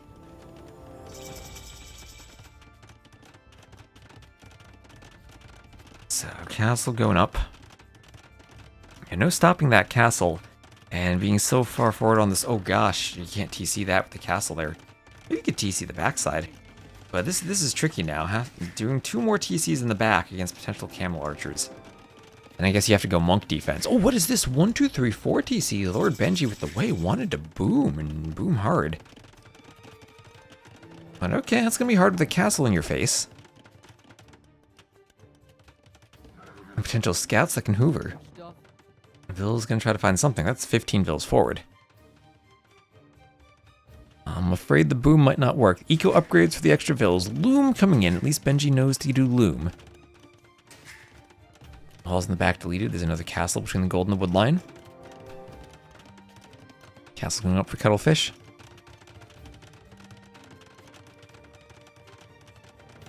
And ooh, that's a mining camp if I ever saw one.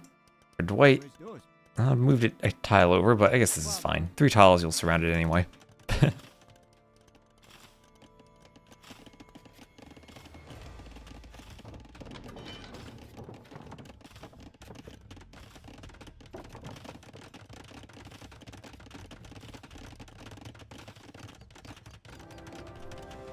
And castle goes up for Cuttlefish there.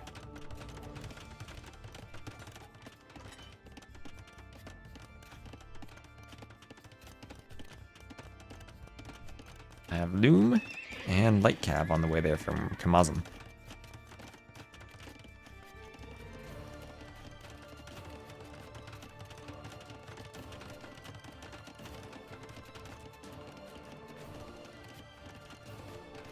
There's Town Watch also from Kamazam. And making sure to do the house right away. That's a your house build. So Light Cab starting to pour in. Walls from Benji. But walls against cav units are risky if the cav run in. Oh, there's a hole. There's a hole over here. Benji, no! Not like this, not like this. There's a hole. Over chopping a bit. Gets the house up in time. Gets the house up. Don't want to lose vills there, but you want to get HP on it. So yeah, okay, good job. Just noticed in time. This team with the score lead now. Camel archers could run through. We want. Oh, can't even quick wall with the light cav there. Sacrificing light cav to get the camel archers in. Okay, at least there's a TC here. The good thing about the 4 TC boom is there's no real spot for the camel archers to do damage. Petard on the way. We've seen a lot of those in sudden death.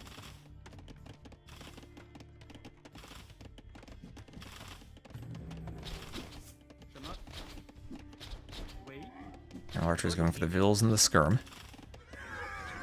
Okay, TC gets the scout. And pikemen are on the way. Pikemen on the way from Dr. Cuttlefish. We'll have a university going up and a TC going up.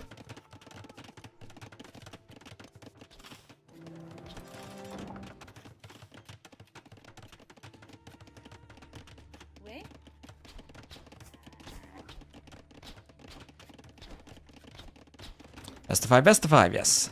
Hello, Jafar. Hope you enjoyed those Kami games yesterday. Vill's going down to the Camel Archers. Okay. But behind this, though, we have 3 TC boom from Cuttlefish. Cuttlefish booming away as the Bohemians. And could probably just go for the Halb. Halb needs to push on the Khmer player. Sometimes the aggressive castle drop has the effect of turning the game into a 1v1 on the other side. Because both of you are going to be so far behind in vills, because it's 45 vills to 53 right now. At least Benji has the vill lead. So So double ranges for elite skirms, and not that many light cav in, so elite skirms should be pretty effective at defending.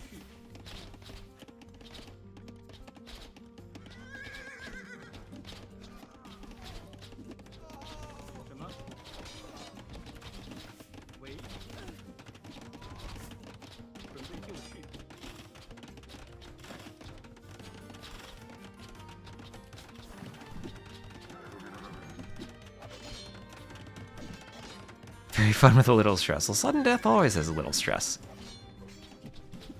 Or a lot of stress.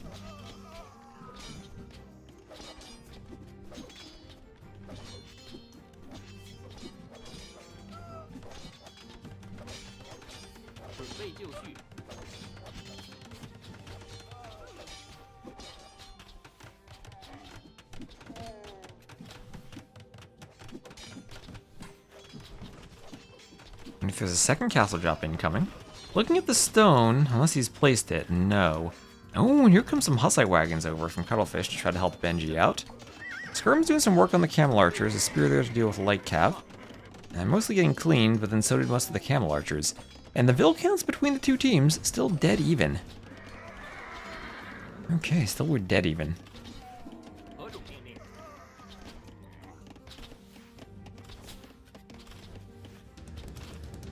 The vill's coming forward for the workshops. Pressure on blue or help yellow. Well, if you can do both, that's great. So blue's gonna come forward though. Kamazam sending a village to raise a castle at the front of Cuttlefish's base. Cuttlefish has the Hussite wagons to deny this, as long as they notice. You have to notice the castle though, it's in their line of sight. Come on, Cuttlefish, send the Hussite wagons there, murder the vills. The vills are right there for the taking. But probably just microing here and not having attention on the other side of the map. The Kamazam will micro the light cav just to keep Cuttlefish distracted. And this castle will go up, this castle will go up. And then behind this, there's Castle Age chemistry for Cuttlefish.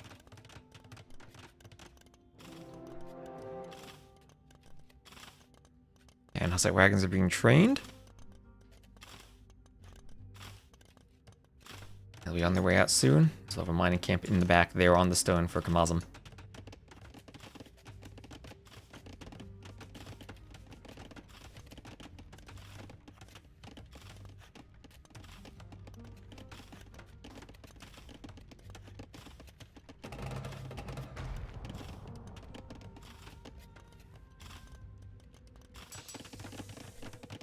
Padded archer armor there for Dwight.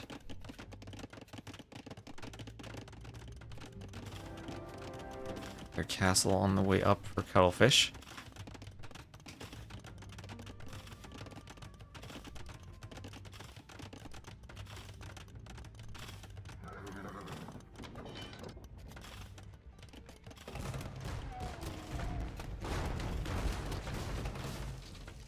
Set wagons taking out the mangonels.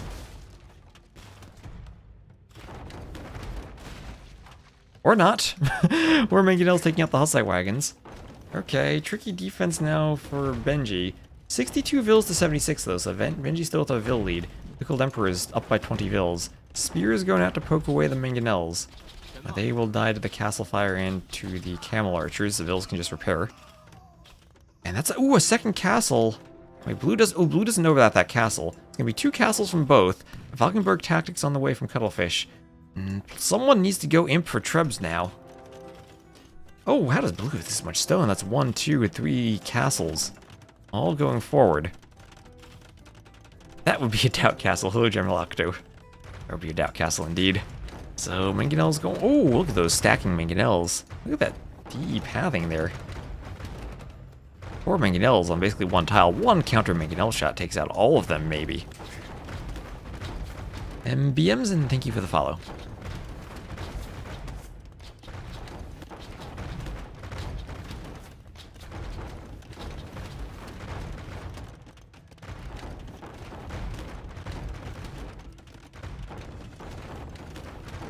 Benji's GG. Benji's repairing. Like it's a sudden death game. Benji just has to rely on this side winning.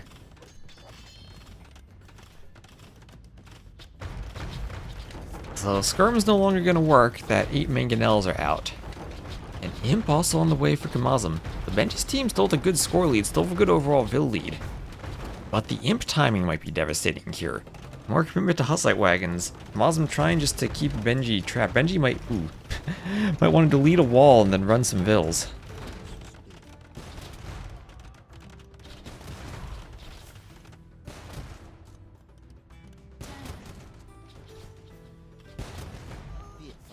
So Wagon's taking out all the villagers. I have to run. My Bloodline's Husbandry on the way there from Benji. Be the Huiguang cavalry coming forward for the Mangonels. Okay, it's a lot of Mangonels. 10 Mangonels. Getting poked down by pikemen. Here comes some light cav. The camel archers there. Everything from Benji dying. This is still a good push. Cuttlefish with the highest score though. They've clicked up to Imp 2, but will be at the timing disadvantage to Kamazam. Kamazam's running in with light cav. Running in. 9 Mangonels eating the TC. Not even Huang is this hungry for TCs. There they go. And Kamazam up to Imp. Caramel Archers defending the Mangonels. TC going down. Yeah, now everything's wide open. That's going to be a castle there from Kamazam. Okay, not going to be over there, but we'll be forward. And now Cuttlefish has to go. Cuttlefish has to go and save Benji. Push back. Maybe waiting for Imp, but I think it's going to be too late. I think all these Hussite Wagons have to go forward now. Ballista Ellies, Ballista Elephants, and more Petards. Yeah, Benji needs a castle, right? It's a castle age push. And Cuttlefish could sling Benji's stone. That is very expensive with the 50% tax.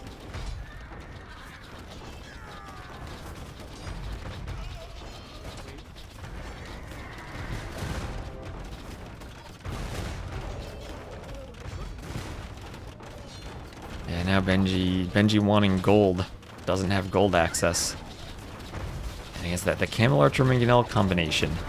If you have a lot of Huiguang Cav, then maybe you're okay, but you need a lot of them. Trickling them in will die to the Camel Archers. Imp on the way, close. Here come the Hussite Wagons. They're killing the Ballista Elephants.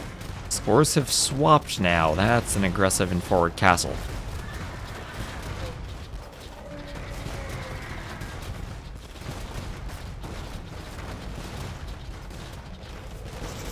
Come to the Rams. The Rams are here. You can't see them because they're behind the castle, but they're being mangonelled down. That's enough mangonels to stop a ram push. And to stop Hussite Wagons. Mangonels are good against Hussite Wagons. Everything dying for Dr. Cuttlefish.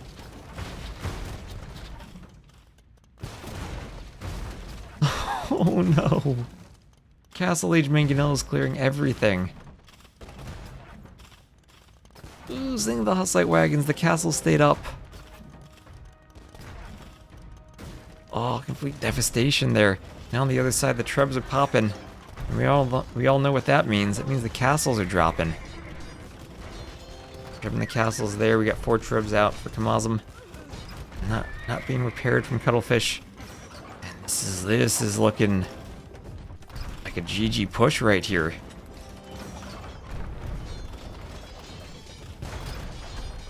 What did he lose? And when they signed up, they were around 1,000 to 1,100, I believe. But how they improved throughout the tournament by the end, I don't know. Yeah, that's, as I said, that's always the tricky thing for the lower leagues, and Scout was the lowest elo league. Now players improve and they practice. And they're the leagues where practice makes a huge difference. I mean, it makes a huge difference in the upper ones too, but here you definitely have the most to gain from practicing. So this castle just barely stands, even though the other one goes down. The trebs are taken out. A ram push on this castle now. Benji, I mean, still holding at least in terms of Vil count compared to Dwight, but Dwight has a huge army. More Mangonels still. Dwight stacking the Mangonels on one tile. But I hope he doesn't actually accidentally right-click that mill. Okay, we quit in forfeit last game. Okay. I don't know what that's about. That was sudden. Below 900. That was an aggressive push there from Dwight. So I guess they'll win the set 2-1. So the fully exposed woodlines with a huge push. Oh man, those Hussite Wagons. Yeah, okay, this was the end of the set then. Maybe, yeah, they probably had to leave. Someone probably had to leave then. Oh well, it seemed like a competitive set between these two anyway. But I guess that'll just be a 2-1 win. This is the community league, so it's not like there's a big prize pool or anything. Someone raged? I have no idea. But that was one heck of a push from Dwight. Never seen that many mangonels at once.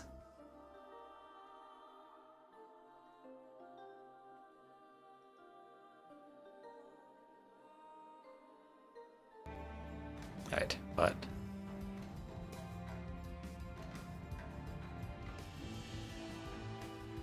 Your ally is this helpful?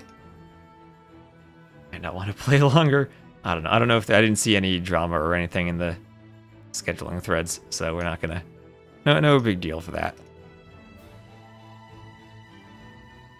That was a couple of good games, at least from what we saw. That was a fun cast. So the favorite fully exposed woodlands will then win. I did win on Arena. Would have been sick to have seen 4 seasons again. I hope we get to see some 4 seasons in the Community League. What was that? Berbers and...